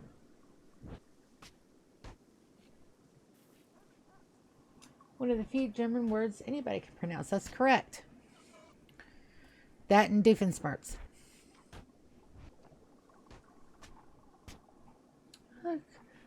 What kind of German? I'm not going to embarrass myself because my German is probably not very German. But I do know that if we did move to Germany, that I do not have to worry about being out of place because all I have to do is speak. Because somebody from Germany told me that I would have no problems because I sounded adorable. And I will take adorable any day. You're not getting any more food. I don't care how much you murt at me. And we're losing skills on animals, but don't you worry about it, none.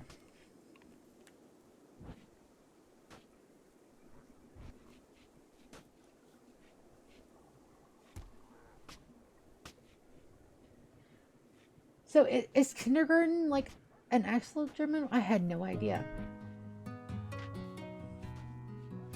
And oh God, I'm gonna butcher that. See, yeah, no, that's exactly what they told me. They said I didn't have to worry if I moved to Germany, that everybody would love me and I would be absolutely fine. I'd fit right in. And it's the moving part, and then getting on the plane part, and then moving with cats part, and then moving with my family part, and then I don't know where I would live. It's a whole thing. So we have the hospital, and it does now work as a hospital. We have our main room right here, and I hurt my people enough that they absolutely need it. Yeah, dude, that's like 40 years ago when you could get a Big Mac for $1. Oh, we've already had that conversation though. This right here is our outside area to CC, the Oracle of Oceans. This is where we have her oracles. It's also where our ships land. I've got a neat little anima stone here that has its own outside thing for my people that can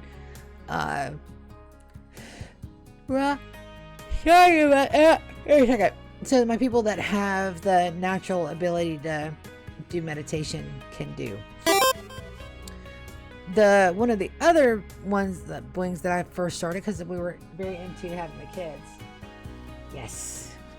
The props around there are actually props from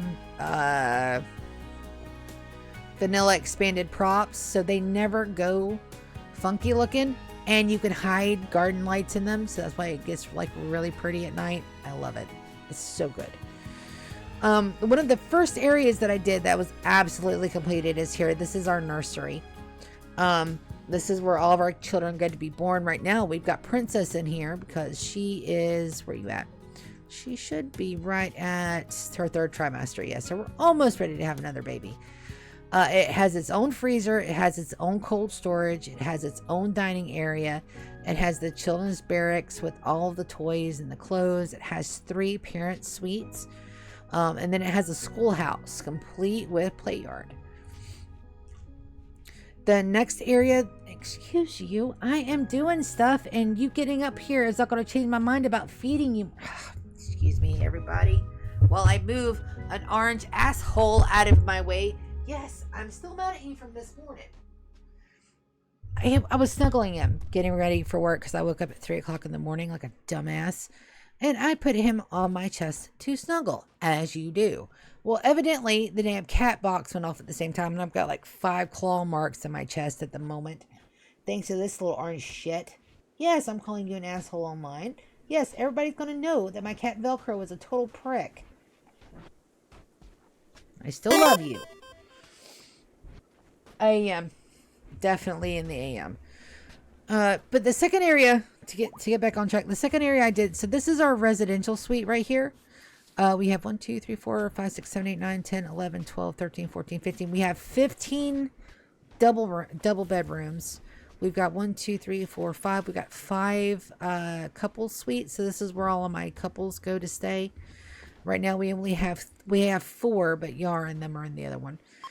In the center, we have our Mechanator compound. This is where all of our mechanoids are created, and these are the mechanist bedrooms. Right now, it's Yar and Princess, Gabby, and Thrumbo. Yes, yes, yes.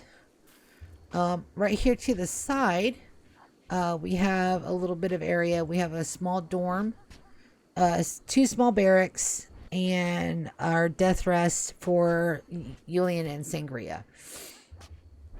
Up here, we have a research area. We have our main library, which I showed earlier, but it's really a lot prettier in the day. And then here we have guest suites. They're more like dormitories, like staying in college. They're small, they're 1 bedroom.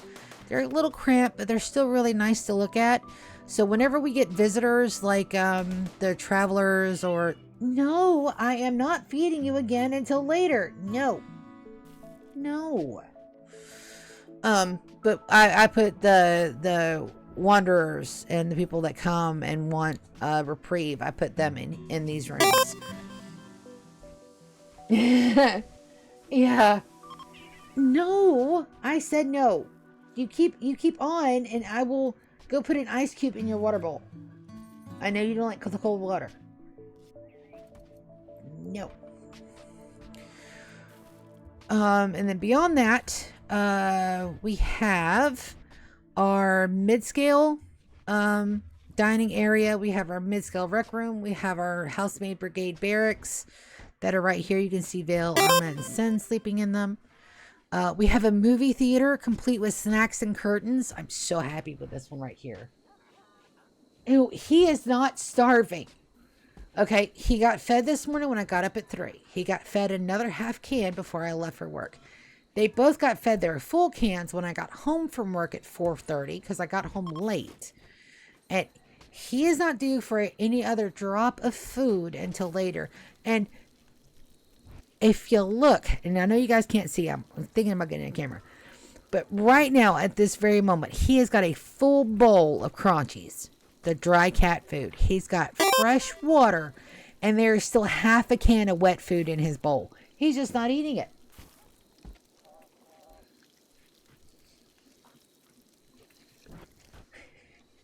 Yeah, no, I know. Excuse you, I believe that we might have us a bot in my chat. Cheap views on streambo.com. Remove the space and oh no. All right, retiring gratuity. Yeah, I know. So that's okay. We're not even going to give them a chance to. We're going to ban. We're going to report. Ban and report. You are a bot, my good sir. Get out of my channel. Spam bot. It is a bot. I don't see where is my and block this user. Yes. All right, let me get back to my chat where my. Well, maybe all of it. I'm going to refresh my Twitch chat, guys, just a second. I will be right back momentarily, and we're back. Wonderful. Yeah, no. Sometimes they pretend to be like human, and I fall for it every time because I am just a total giver.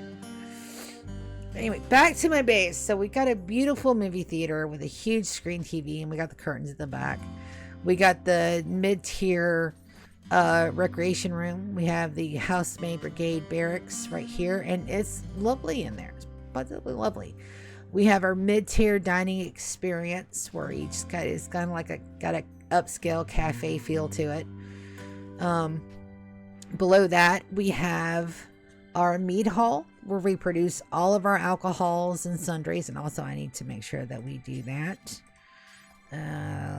Lavish soup, because if I don't, we will not be making any uncooked lavish soup.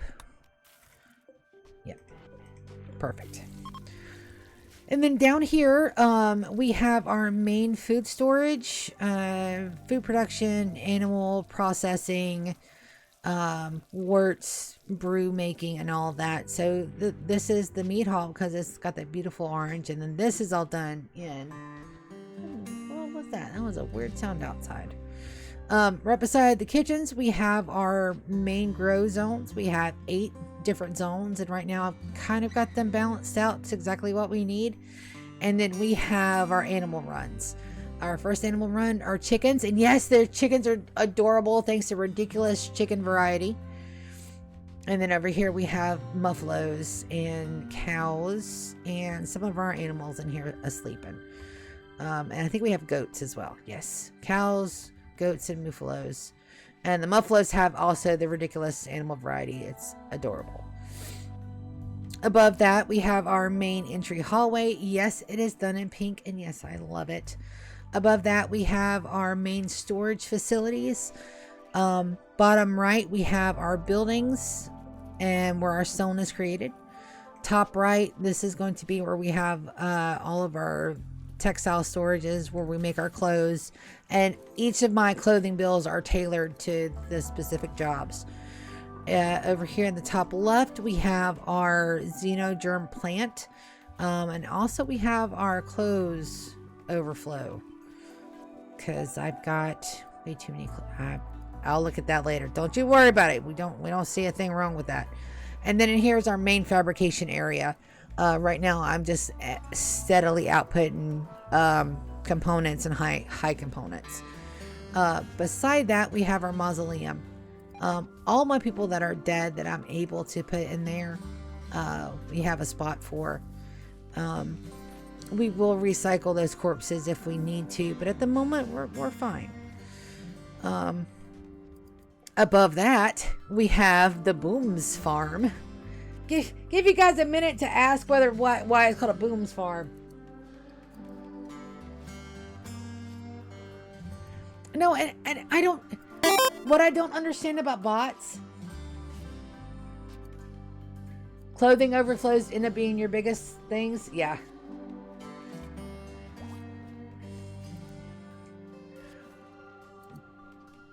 But getting back to the bot, I don't see why they're taking their time with a small channel that has just a couple of viewers. I don't understand that. I mean, bot spamming hired people that will probably, I can understand if you're getting newbies and maybe somebody's watching and doesn't know, but anybody that's good enough to use Twitch that's not a child would be able to see that from a mile away, especially when they come in, they don't do the whole, hi, how are you? Yes, no, that's great. Yeah, no, I really like your game. You want to play with me? And then they drop a link. Those get me every time because I like to think that it's an actual person to begin with. And then they fail my bot spam test of the day.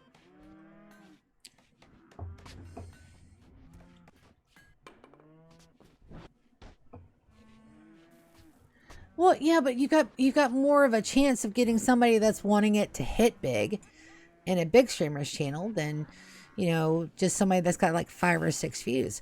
Not that I'm saying that those 5 or 6 views don't matter, because they absolutely do. I appreciate every single one of you guys in here with me, just chilling and relaxing and taking a look at my base. I appreciate you. Love you bunches. This right here is our power bays 1 and 2. They are an enclosed unit. They've got their own Mechanitors that take care of everything, refuel everything. And my people come in and help every once in a while. I did have over 50,000 units of chem fuel, but we slowly sold that off because that room was starting to scare me senseless.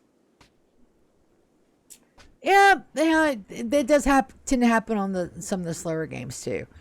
Last but certainly not least, we have our royal wing. So the purple area over here is my Idology wing. I've got my spare ovums in here from every colonist that we've ever had. That's in case things go like so bad and I need to, save some bloodlines. This is our main throne room. These are our 3. We got a medical bed in here for the people that are in the royal wing only. These are where my Archons stay. This is my premier dining experience, baby. We got jade floors. We got gold on the chairs. We got its own ambiance going. It is attached to the casino. We have poker tables, crap tables. You got a piano right there, smack in the middle of it. You've got TVs. You got video. You got slot machines and computer consoles. This is the kitchen area just for this section. It makes its own coffee, its own tea, its own everything, and everything comes from here. Also, we have the insect meat because the escargot that we give to the hoity-toity is made from insect meat. Don't ask. This is some of our retainer rooms. I love it because it looks like a big Christmas present. I did this at Christmas, so that's the theme. And up here we have our main coupled Archon rooms. I've got Imp in this one because he needed a death rest, so I gave him the one with the ensuite. I got Bear and Cherub in here, and right now this is unowned. Just room for more people. Usually I put our Grand Poobah in here Pasquior was in here when we did the royalty ending. And that's pretty much everything for the inside of the base. Outside we have Wall Oracle, which protects all of our stuff. It does go to the build limit. But it does a very good job at protecting our base and funneling all the bad guys that aren't, you know, wall breakers into the Murderlator. This right here is one of our newest areas. It was originally a trading hall, but when I went to go and plan it out, I did not expect it to look like a guitar. And now that it does look like a guitar and I can't unsee it, it's now the Drunken Fret. And let me read that message real quick. When I started, I had a shit ton of graphic designers and viewer bots following me. Yeah. After a while, it dulled down and I'll get one or two viewer bots that muted fast by me. Yeah. Oh. It was, you see, I had a leg up because GK is actually my graphics designer. So it totally helps if you have family that can help you. So like my blurb cards and my title cards. I mean, what a nice show. So this right here, this is, he made this for me. And the only reason why it's an anime style is because I requested it, but he made that for me. Our goals, our rules, our lives, all the stuff that I have for that, GK made for me. So I definitely had a leg up on that. But right now we're working on getting some of the little things done. I still have a lot planned. This right here is the anomaly area that we won't get into for a while. So that's going to take a bit to build because we're slowly collecting the bioferrite we need for it. And I really don't want to activate that until I absolutely have to. The anomaly stuff scares the shit out of me. It's so scary. It is so scary. Like, I know that we are going to get into it because of some of the in-game progress that I want, but I just can't. I can't yet. I'm going to wait until I'm a little bit braver. But yeah, no, I've got an area planned over here. I've got our tiki bar and our little beach village planned out for here. Over here is our wedding and our ceremonies area. So whenever we have ceremonies or parties, everything is going to be held out here because I'll make sure I take the gathering off of everything else. Right now I've got like gather spots everywhere, but when we get into it, we'll make sure that everybody comes up here to give a good party. It's also going to help pull the raids to the center of the map instead of further into my base. So I don't mind that at all. Everything out here can absolutely be destroyed. I got my little Harbinger tree farm. I've got, how many of them do I have now? I've got 24 little babies that I grew from one little seedling. Yeah. Well, no, it doesn't matter. You're still my graphics designer. So I still cheated. I totally had a leg up. So I can see how the one for the graphic designers might hook some people. Because it's all about Flash. Now, don't get me wrong. I know what it takes to make it big on YouTube. I'm just not looking for that. I'm having fun. I get to talk. I get to build. I get to create. I have fun with it. If that ever turns into something bigger, great. I don't think so. I say fuck way too much. But, I mean, if it does, wonderful. If it doesn't, I'm still having fun. I'm still enjoying what I do. I love this. This is so much fun for me. Now, is it the most... It's not the most intriguing content. Okay, I know. I get it. But it's my fun. And I don't mind putting it out here for everybody to see.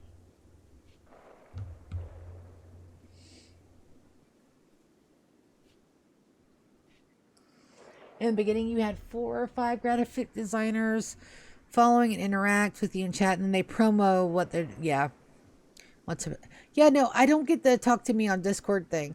They're like, well, do you have a brand? I'm like, I have my channel brand, but that's it. And that's after freaking years of not caring to move it. No.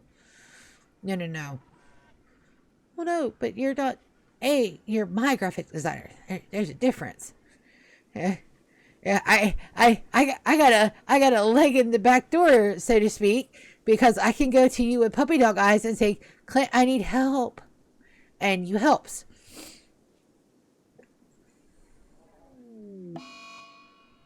Yeah. No, absolutely. Is that going to be on Sin? That's probably going to be on Sin. Yes, okay, that's fine. So we're really, I need a traveler. I need a world traveler. I need a wanderer. That's aesthetic. And I've got my xenogerm to implant. I'm thinking of making 2. It is safer to go in pairs. And we can get a lot more done on the tile for setting up. Should I make 2? I think I'm going to make 2. I've got load template. There we go. Yeah, we'll make another one. I've got the stuff to spare. I have the archive capsules. And so now we're looking for 2 aesthetics. So that way I can send somebody with... No, because we're really loyal.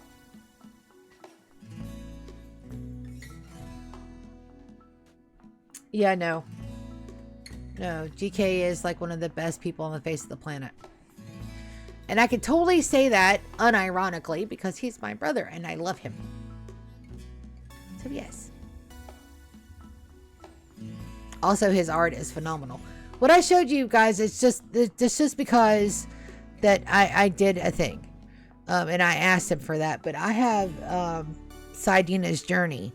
And it's got my Guild Wars 1 character and my dog that passed away in a fire in her direwolf form. And I have it on literally every background that I own. It's on my phone. It's on my laptop. I've got a poster of it, and a big poster. It's like a 4x2. Like it's huge. 4 foot by 3 foot? 4x3. So it's a big poster. And it's just so great. And not to mention, that's alright that yawn had no reason in coming out. That don't matter. Yes, you have. You did my cards for my Rimworld stuff, dude. I had it on like a starry background and the letters were all funky and you couldn't read anything.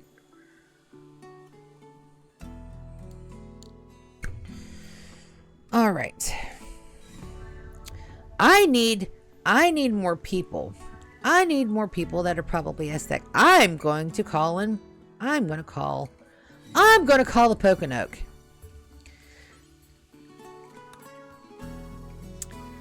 I don't want to deal with him though. Who's got the biggest beef? Julian. They killed his wife. We're gonna call Pokinoke. Well, hold on, I'm stirring shit on purpose. No, I can't do the Pokinoke because if they bring somebody, I won't be able to save them and recruit them. That's right.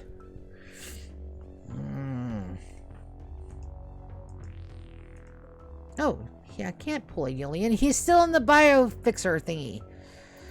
How many more days do you have? 6.4 days.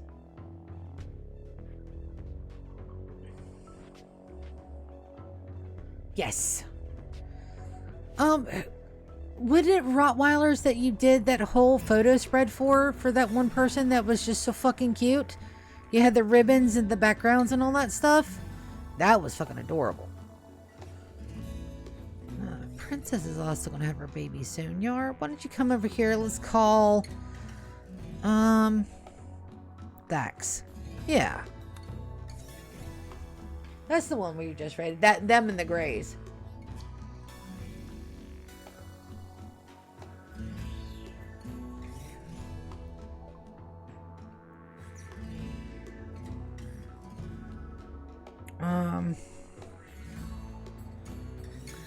I can't piss them off with a phone call? That's bullshit! I should be able to call them and no, they just kind of blew me off. Okay. Do I have anything in the quest area? Nope.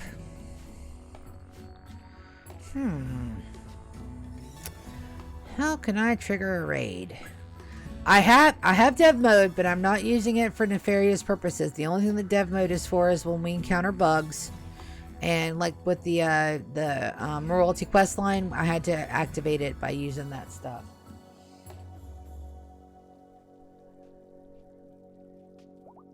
Yeah. No, but those are really precious. And of course, you know, you got the one from our doggo, or your doggo, the lady monster. She got it blown up and hey, yeah, no, good art. And so I know that in this base there's a lot of room to make it more efficient. You know, make more efficiency runs. Because case in point, let you take a look at my power output real quick. Okay, it's not good as shit, but that's okay because I'm working on it, and I figured out a way to decon and recon. So we'll clean this up eventually. It's a 100-year run. I'll be fine. I got time. But you talk about some really pretty bases, and a lot of the times I'll run to for problems. Like I'll run to my brother. I'll be like, hey, something's going hinky, and then between him and my sister, they'll figure it out. But he makes some wonderfully efficient bases, and they're really pretty too.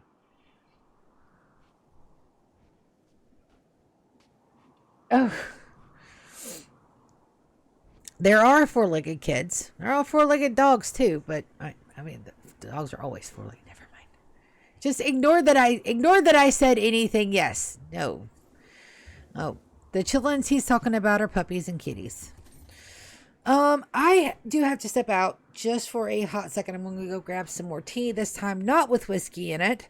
And I'm just going to go and grab some tea. I shall return and be right back. And we will find out a way of poking people. I need more people to poke. We may go on a raid. It never ends well when I go on a raid after I've been drinking, but we'll see how it goes. I shall return very shortly. No.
Get out of the... I'm not feeding you.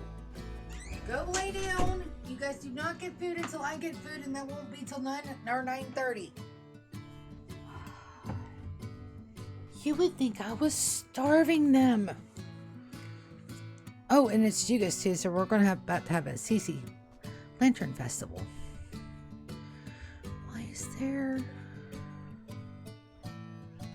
Why is there Mega Sloth in my base? I thought for a minute that was my Mega Sloth, and I don't have any Mega Sloths. I want to see who goes hunt them. Mega Sloth have a 50% chance of attacking when harmed. Well, yeah, they're Mega Sloths.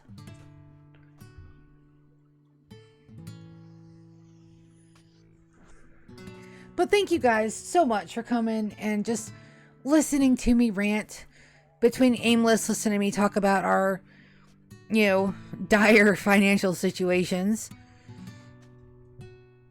Beat you. I just moved your brother, my dude. You're not getting more food till later, buddy. Your brother's just now went over there and laid down. Bears is the one that you won't ever hear him, but his brother is teaching him how to come over here and bug the fuck out of me.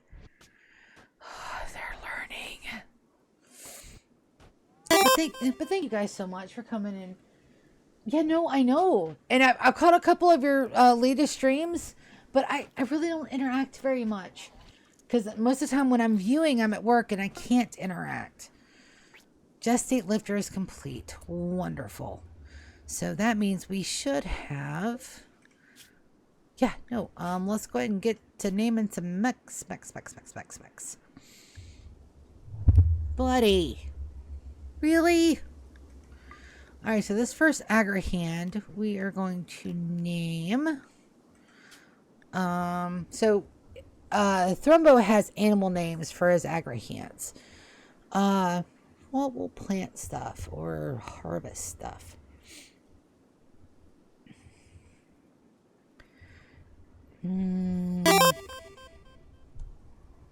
Oh, we're gonna call him Mole. Buddy, you gotta move, bud. Nope. We're not doing this where you sit on my everything. Is my EQ gonna work? No. Alright, so we're gonna name him Mole, and then we're gonna move him to Wall Oracle. And then that random lifter, absolutely auto repair. Something with muscles.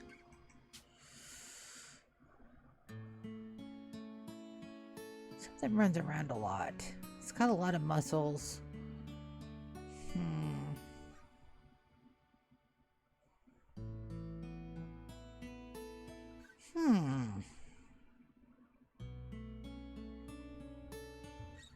Ostrich.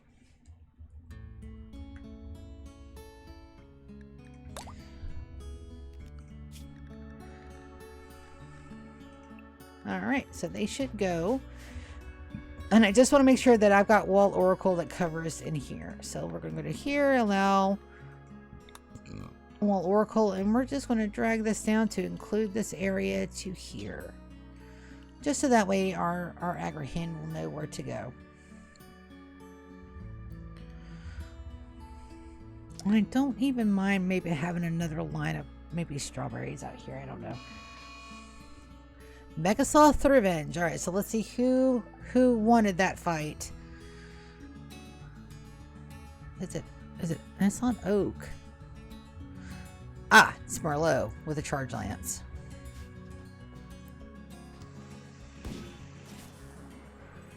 Good shot, Merlot. And we're just going to get you some backup. You cannot be backup. Fade can be backup though. I just don't want to accidentally get him Merlot hurt. I just killed his brother earlier. Mesa died twice, back-to-back episodes. All right, and now we're stunned.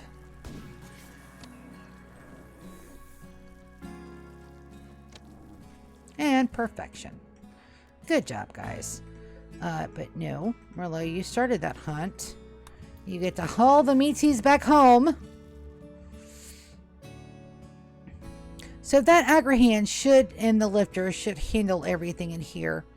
It's not a lot for them to work on, but maybe I can get them to cut the trees in here too. I don't know if that's part of the zone or not. I'll have to look. Because I don't mind an Agrahand getting in there and doing the good. Buddy, you cannot sit on my mouse arm and expect me to do nothing but pet you. Look, I will keep you in my arms, but you don't like it. You get fussy and then you want down. And then you get afraid of the ceiling fan because you are my drama king. Jeez. So the only reason why I would like maybe in the future to have a camera is just so that you guys can see the interactions and know that my cats are being spoiled little bitches and not because they are just so spoiled. So this one is like leaning all up in my chest. I'm holding them with one hand while the other hand is patting his butt. Like a kid. And you gotta move, bud. And he's the one that doesn't purr. He only purrs when he wants to purr. And that's when you're passed out in the middle of the night and he begins to make biscuits in right above your giblets. I don't know how many times I've woken up in the middle of the night with the feeling of sharp needles poking into my tummy. And it'd be this little shit right here. Because he found the perfect spot to make biscuits. And does he care about whether or not there's a layer of blanket or just skin he's touching? No, he does not care. If he's happy making the biscuits, he's making the biscuits. It doesn't matter whether or not it's your ankle at 2 o'clock in the morning. Or the back of your neck.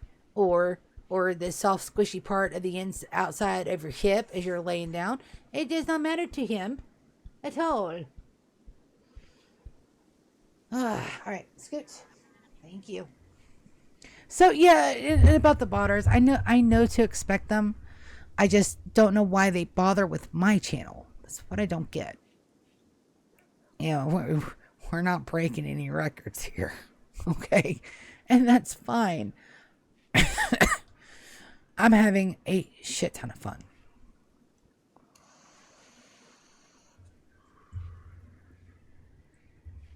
And I think that's all that matters. Well, to me anyway. So let's see if we can't remove those bridges. Is there no more water underneath? Let's see. Maybe we can get a proper wall down here. And if not, we'll move our stuff back over. So, what do we think? I think just a few more. Let's grab some more decorations. Just while I'm thinking about it. I do want the one buys. I really want this kind of like really swampy over here. Maybe just a singular patch there.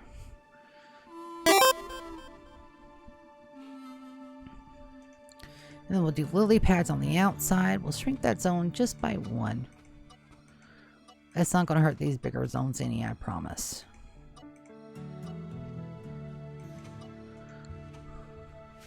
And then we're going to rotate between the big ones and the small ones.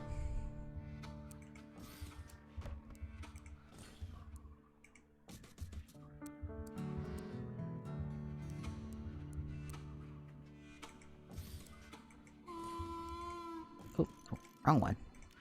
Not you. I'm looking for lily pads. One there. One there, one there. And this will be more lily pads than these guys, but there will be some more. Put a big one there, a couple of small ones. Just enough to break it up and look pretty. And we can add a couple of the small little ones. Just pull a Bob Ross. Just wherever we think a happy little plant will live. And then we'll take a look at that and we'll see how we like it.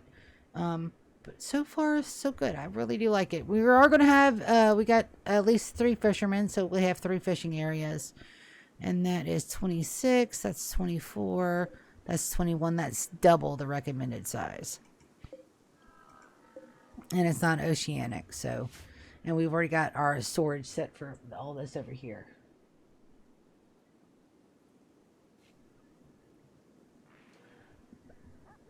With GK has always been so super supportive of everything I've ever done. He's the best brother I could have ever wanted. My own sister, my blood sister, and Georgia never watches anything that I create. It doesn't matter. She's just not into it. My other sister will go back and watch the Cataclysm videos that her and my nephew are in, the ones that I do on Sundays. So she will go back and watch my content, but she'll only watch certain parts. And then, but she'll watch it, like if it's live and she's home, she'll watch it. But she's rarely home when I'm streaming because she gets off after I do. So I've got a muffalocarcinoma. I do. Can I heal your carcinoma? It's in your neck. Yeah, I sure can. I said you were gonna excise it. I didn't even know he had cancer over there, and I'm sitting there, I'm letting one of my animals suffer. I'm such a bad. Okay. Oh, I know what we can do. 9 hours until our ritual opportunity begins.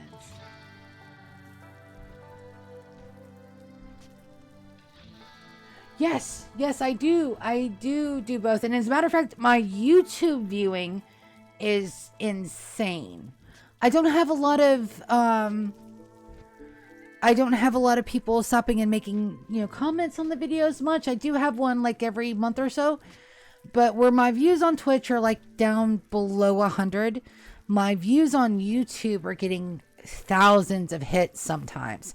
I would really like to know who's watching it, because they're watching it for extended periods. It's not just a couple of 10-15 minute segments here or there. I've got the retention on my YouTube videos is almost maximum, and I know that doesn't count my own views for that, because I go back and I listen to it.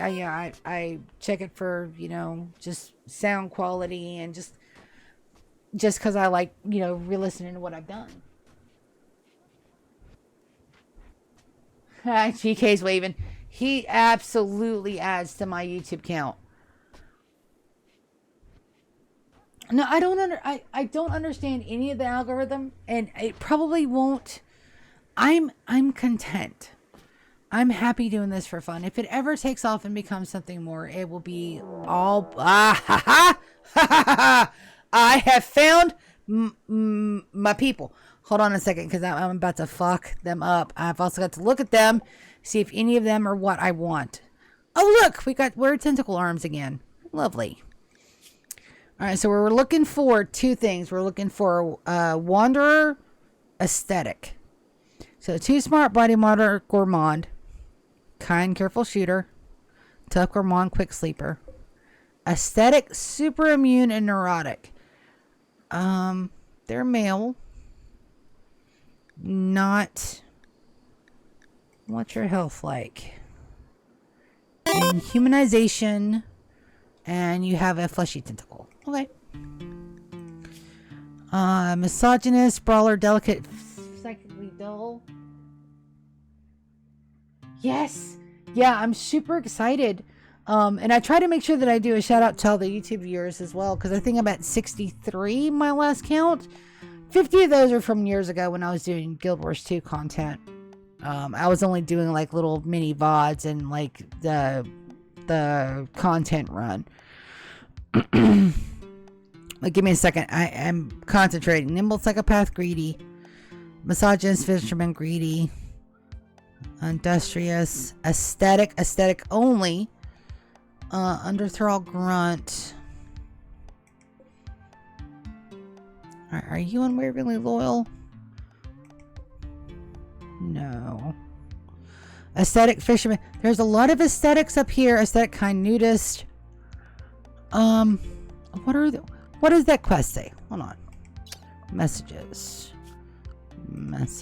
So raid to duck the colonist. I have got resurrector mech serums. Okay. So I am going to completely freaking annihilate them. I am not playing around. Yeah, come to the front, please, baby. I'm not gonna fuck about. I'm just gonna take my people, and we're gonna wreck face. We're gonna wreck face. All right, let's take a look at that. Yeah, so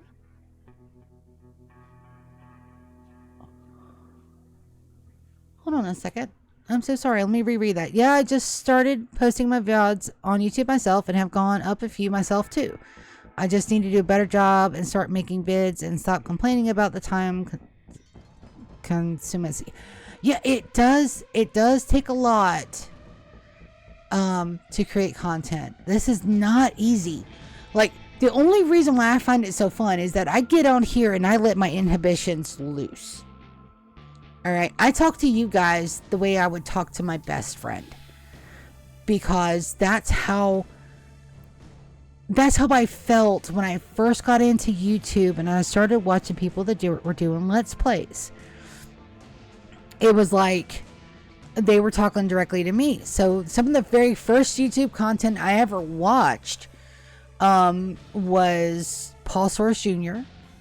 for his Minecraft stuff. I was trying to get into Minecraft for my nibblings. I was trying to learn so I could play with them. So they wanted me to play and I had no fucking idea what to do. It was unlike any game I'd ever seen before.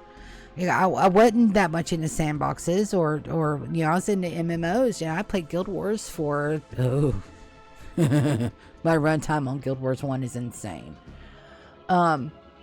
But I got in. The very first YouTube video I ever watched was Paul Soares Jr. Survive and Thrive. The first night in Minecraft back in 2012. And from there, you look at Minecraft videos. B-Dubs was doing Brain Crack. That's not right. Mind Crack. And then Generic B was just starting Hermitcraft. And it wasn't even Hermitcraft when it got started.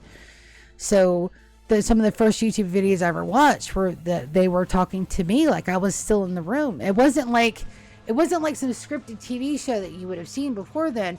It was entirely new. It was so new. It was like you get on there and you're watching this person and then they're talking to you like you're in the room with them. And that was a lot of the magic of it for me. So if imitation is the finest form of flattery, that's it. I would be happy if a B-Dubs or Generic B or somebody ever came across one of my videos and like, hey, they get it. She gets it. That's, you know, that's the intent, is to have that connection between what I'm doing and the fun that I'm having and sharing it with everybody else. Chosen Architect is so good. Chosen Architect has so many good Minecraft. He does modded. I loved his stone block. I couldn't follow it half the fucking time, and I didn't. He would go from one thing to another, and normally he's so precise, he lays it out step by step. But he's so used to some of the Minecraft mods, and he goes so fast that even in slow-mo, I was trying to keep up. But it's just because you get to somebody that knows their shit. Sometimes explaining the step by step kind of gets a little lost. Dadcraft76, he's also another one that does an excellent job of just the everything. I've got to focus. Where are you guys going? Where are you guys going? I know you're going to start at Rachel, but where are you going to start it at? Where are you going? Are you guys coming straight for our murder later? Well, if you are, then I'm going to change how my people are going. Oh, I think they're coming straight into the murder later, guys. Okay. Well, that makes that super fucking easy for me. Yeah, no, they're coming straight for the murder later. We will take a look at the dead bodies. I'll go in and I'll flag all the ones that are aesthetic. And for not for hauling, and we'll take a look. Is Jar... I don't even think I'm gonna need to activate our guys for this. I think they're perfectly safe. I do want a crew at the top. I think I want these guys up at the top.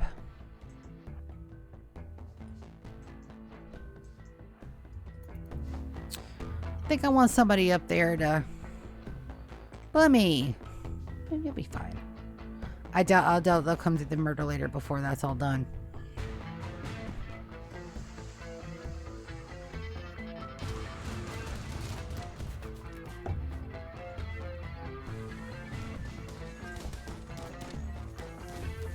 Oh, wow.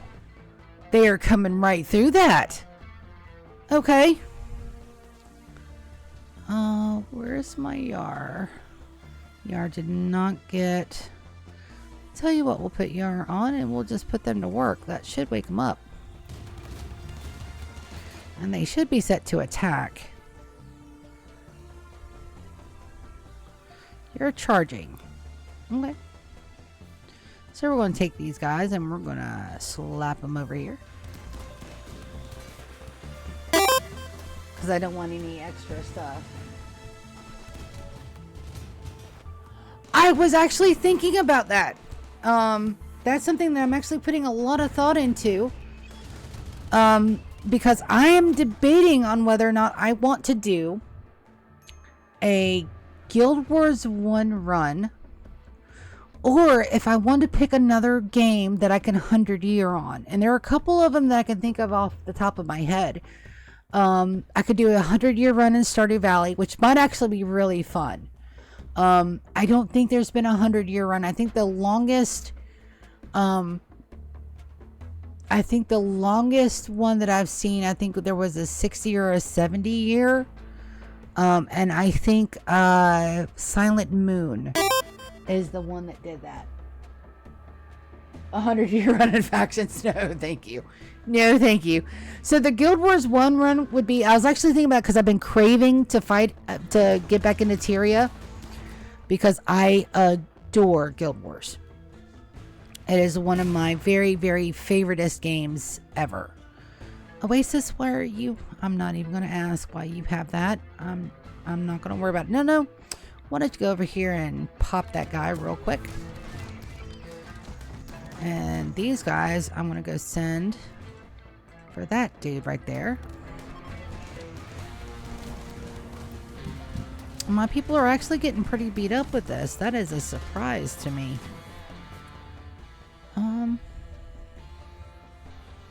It is really surprising that everybody's taking so much damage. Oh, that was friendly fire right there. Yep, my Tesseron. Yar, put your Tesserons to sleep, please. You're killing my folks. Dormant recharge, please. Thank you. Alright, they're fine. So I don't even think I need them out here, but we're going to check. Donkey! Our turkey snuggler. A lot of them live too. I am frankly shocked. So give me a second. And so with Guild Wars 1, I have all the achievements. I have literal 3 years. Not that I played it for 3 years, but I have 3 clocked years of gameplay in Guild Wars 1. Prophecies, Factions, Nightfall, and Eye of the North. I got it 3 months after launch. And I have all of the collectors, everything. Only because ArenaNet sent me a love bundle after the fire, but I still do have my collector's editions. So I've been wanting to replay it, and I know that right now there's a whole swath, swath, S-W-A-T-H. I don't know how to pronounce it, but you get the drift. So there's a whole lot of YouTube videos right now about Guild Wars 1, and watching them, I've got the itch. I've got the itch to do a fresh run through, like brand new game, brand new install, brand new account, brand new everything, and just run it from scratch. So I'm itching, and Guild Wars 1 is one of those that I can come in and I can play a couple hours and get a lot of content done. But that also doesn't have like a 100-year challenge to it, and I would like to keep that rolling. It's a great idea. Not a lot of people do it. It takes a humongous amount of time and a great deal of dedication, which one gives me something to work toward and on, so I'm never bored of it. I know you can 100 years in Stardew Valley. I know you can 100 year in Traveler's Rest. I know you can 100 year in a lot of other different games. And if I could find something that's... This is the most violent game I play. Alright, usually I'm a cozy gamer. I'm a cozy streamer. I like the plants, and I like the cash, and I like the events, and I like making the hearts, and I like petting the pets. So this is that's why I suck at combat, but the building aspect I adore. And there's no way of telling time in Minecraft like a start and an end date, so that wouldn't work for that. And even then, Minecraft requires you to have some talent in combat, which I usually play in peaceful mode. So I'm debating on whether or not I want to take this 100 year and kind of like make it my thing, make it my shtick, or if I just want to chase what I'm passionate about and go from there. So I don't know. I love Guild Wars 1, and I know enough about the lore and the context to be pretty decent at it. And I would really like to run, to be honest, I would really love to run a Touch Ranger through. So I don't know. Yes. So Minecraft, you can mod it for 100 years. I don't know. I'm still debating. Good news is this series has got another 400 or 500 hours on it, so I have time to think about it. That's the best part about all this, is that with the challenge as it is now, I have time. All right, so we're gonna go ahead and undraft you guys, and we're gonna use you guys first. Who do we got here? We got Doc, Scientist, 2 Smart Psychopaths, and a Fast Walker. We're going ahead and get you. You're tough. We can haul you. You're industrious and chemical fascination. We will finish you off. Aesthetic, pyromaniac. Nope. Nope. They're a plain aesthetic, and they're dead. I think we're going to try, and they're not unwaveringly loyal that I saw. It maybe they go unwaveringly loyal when you resurrect them, but we're going to forbid that body. Oh no, my Kakashi is down. We got to fix that. Hummingbird, aesthetic, kinded, and nudist. That's a no. So we're just going to put a haul urgently on that. This is Yakuza. Creepy breathing. You go to feed my trees. I also need to move my guys. Yar, can I put you to escort just for a second? We'll move him back. Alright, so who else do I got down here? I'm going to give it another pause. Pausey. You, Nobono. Tough Gourmand and a quick sleeper. Now you can go into the pile. Bat. Nimble, Psychopath, and Greedy. We'll finish you off.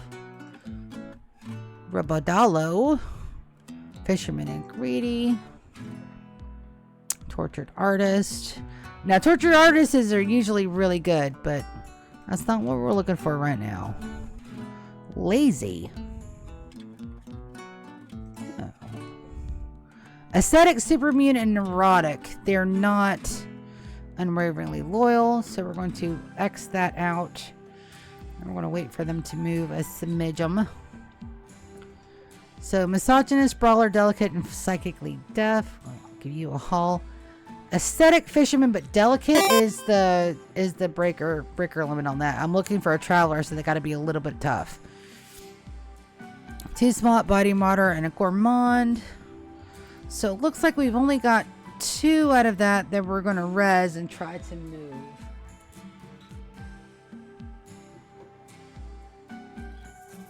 Exactly. So there are a lot of games that I can do that challenge with. I could play 100 days in Guild Wars. I thought about that as well. But with Guild Wars would be like a passion project for me. That would be something that would really... That would just be because I want to play it again. And there's nothing wrong with that, but that would be exactly why. It's just because I go in cycles. I've never stopped logging in. All right, I will still do the holiday events. I will still go get my hats. I still check them on my birthday. I celebrate my character's birthday along with my own, because I've been with Siding a Sorrow Child for a very, very, very long time. Since 2005. She predates my nibblings by a bit. Yeah, so the farming simulator I've got the city builder one, not Sim City, the one where you build the buildings and you make the roads and shoot, I only have like the first one and I've never actually played it. I got it because B-Dubs was playing it and I like anything that B-Dubs does. Shit.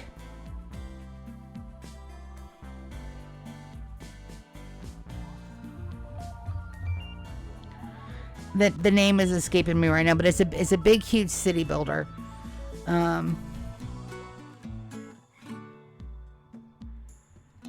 I could just alt tab over to my Steam, but I don't want to. I need to finish what I'm doing.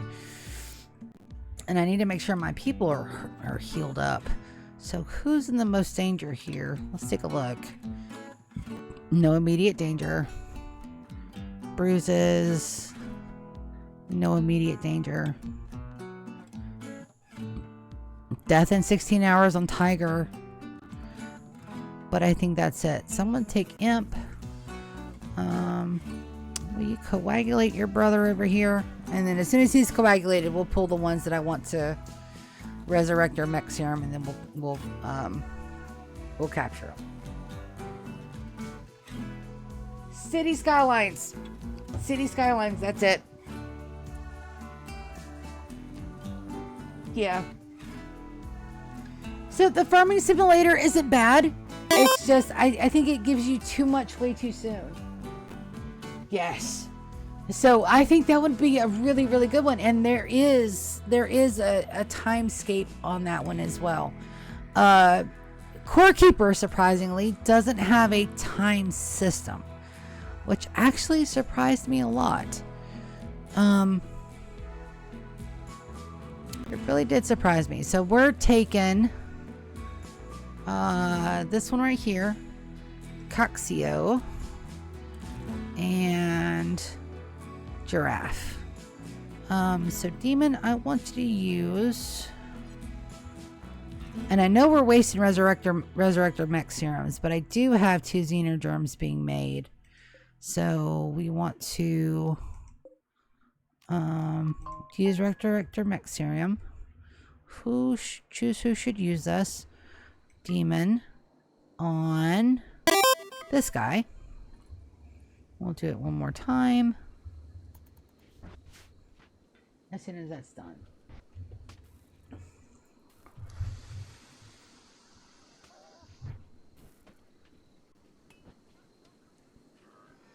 Yeah, no. I have that game. Albeit it's my nephews who played it more than me.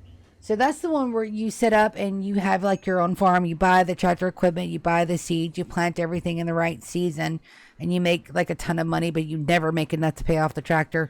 Yeah. I have that one. I love the plants.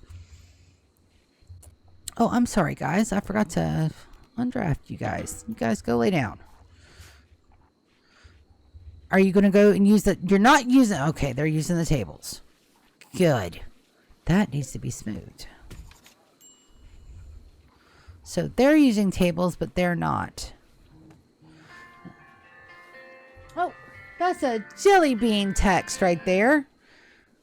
Yes. We're having steak. Mom's already done the potatoes. We just need to sear the meats. Love you. Sear, not search.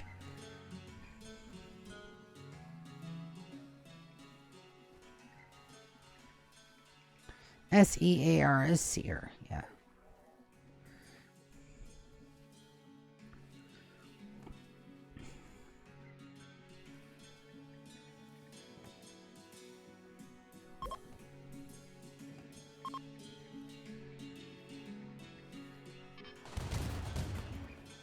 I'll make rice stew.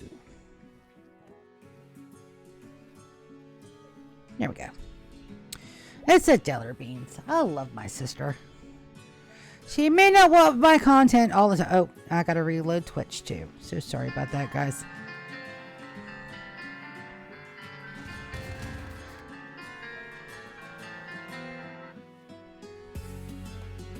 And that is Eternity and Light Waves from Final Fantasy II, if y'all are wondering what that sound effect is.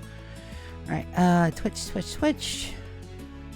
Alright, I have to get these people captured and in the base. Demon. Capture them. And then I also want Prairie. Why don't you come... Oh, Cherub's right here. Resurrect Serum. Used on our other little friend over here. Where are you at? Right there.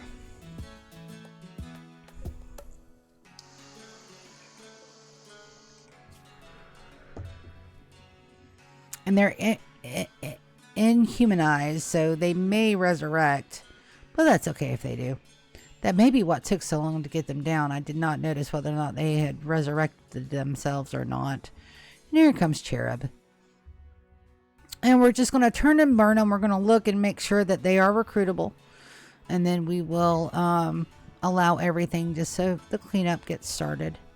But none of my people have any major... Tiger got hurt. But not a whole bunch. So he should be fine. Yar, I'm going to draft you and send you up here. So that way your people come back up here.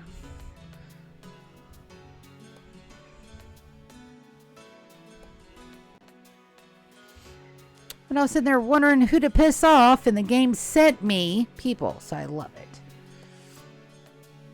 it. Alright, Cherub, I need you to capture. And then we'll take a look. We may need to start removing some body parts just so people don't get weird ideas. But I do want them to be changed over first, so... And these new guys should go in different rooms, so we'll be fine there. Demon's running and Cherub's running. Yar is going back up there. How did Gabby get hurt? He's not. He's fixing things. Yar, I need you to repair Kakashi.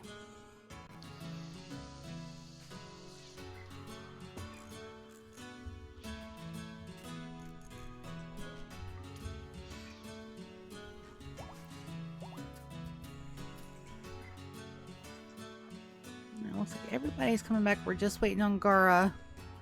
And Gara's being fixed by Gabby at the moment. So he should make his way up there shortly. Orders, unforbid all. And Yar can spend some time up there. She's not gonna break. He's not gonna break. I keep forgetting that Yar's a dude. I named it after Trisha Yar. Yeah, I do. But so far, I haven't made up my mind yet. And good news is I've got about 400 or 500 hours of content, which means I plan on ending this series in about a year's time. We're averaging a year every other episode, and I do 3 episodes a week. So that's about on target. I have been taking some time off only because the work has been hectic, and it just sometimes, real life gets in the way, unfortunately. As much as I hate that, sometimes you can't help it that you have adult stuff to do. And I do have adult stuff to do. So you are not unwavering loyal. You're just incapacitated. You're not unwavering loyal either. So we're going to convert these two. You have the time. It's a female and a male.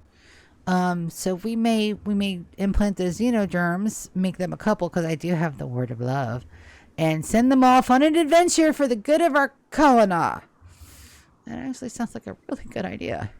So we're just waiting on Gara to get up here with Yar, and then I think that's where we're going to stop it for the night. Episode 100 is the one that I really, really want to go back. We're going to play all of my VODs on YouTube at like the fastest speed possible. And we're going to take a look and see how much our colony has grown, how long it's taken us there, a little bit of commentary like on the back end of everything, and just like a really neat retrospective of where we've gotten so far. So I think an episode 100 of our 100-year challenge is a good idea. Food, glorious food. Absolutely. We're having steak and potatoes and rice and some kind of veggie. I need a veggie. But that's the whole reason why I started this early, so I can go in there and get shit done and get prepared for tomorrow. It's going to be a fucking shit show.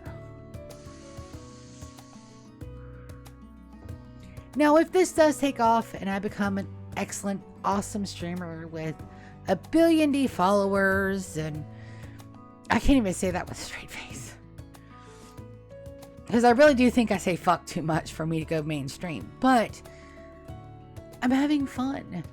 And if me having fun grows into something larger, great. And if it doesn't, I'm still having fun. So I'm not so much stressed about the viewer counts. I'm super stoked when I get them, and I'm so happy when I get viewers that any viewer. So I'm still really happy with all that. I'm just having fun, and that's not a bad way to do this. I'm 44. I'm on the older side of the top of the gen that's going through here. Streaming's a young folks game. And I get that. But it'll be alright. We'll make it through.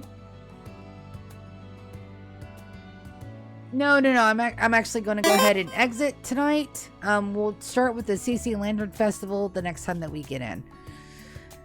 And because I do have to go in there and eat, fix the food, and clean up my room a bit. So on that note, thank you everybody for coming and hanging with me tonight on a Thursday Rimworld stream. We are in year 29 of our 100-year challenge, and I will see everybody on Saturday. I'm having a Saturday stream most, whether or not I'm exhausted or not. It just may be a regular 3-hour one though. And we will look forward to our countdown to the 100 episode. I may stream a little bit of a different game while we wait for episode 100, because I will need a completely full day off, because we are going to make a day out of it on our retrospective. But on that note, goodbye everybody. Thank you so much.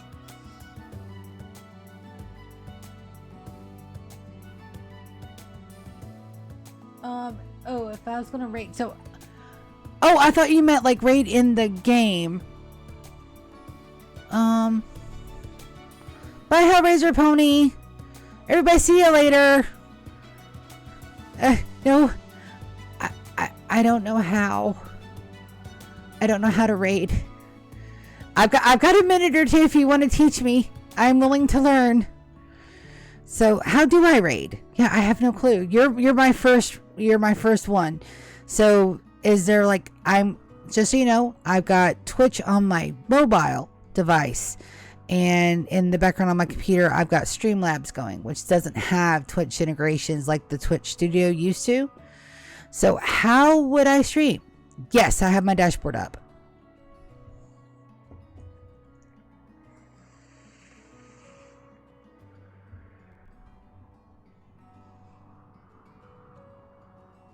Yeah, I got it up.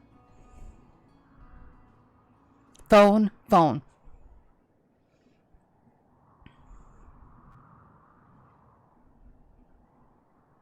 I'm learning new stuff today.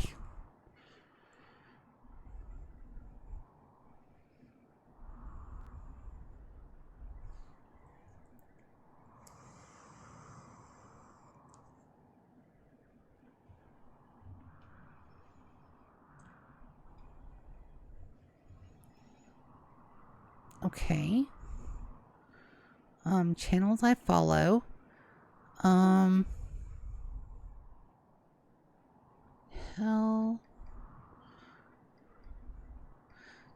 Hellraiser, you're not. Are you live? I don't think you're live right now.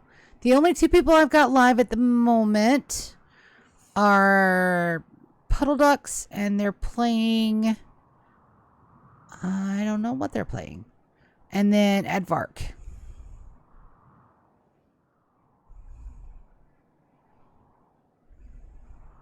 And it looks like he's just chatting.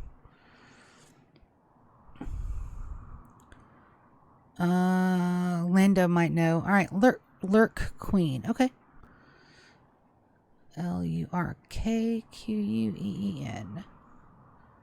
Okay, I see her. All right, and start raid. Now we're raiding. I don't know what to do.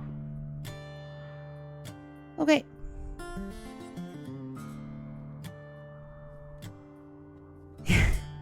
So I'm actually gonna give her a follow.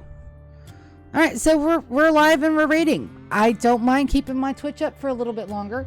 I am, however, going to save my game and put us to. I don't know if we can stay live and still raid. I'm not sure. I don't know. I don't know what I'm doing. Save one more time. Anti-raid.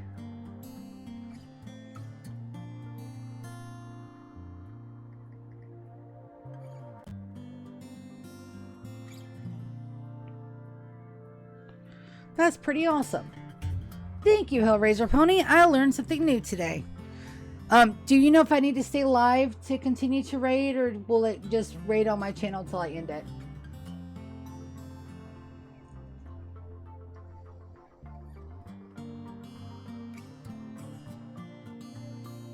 Because I damn sure don't mind giving them her views. And now I know how to raid channels. That's going to be fun.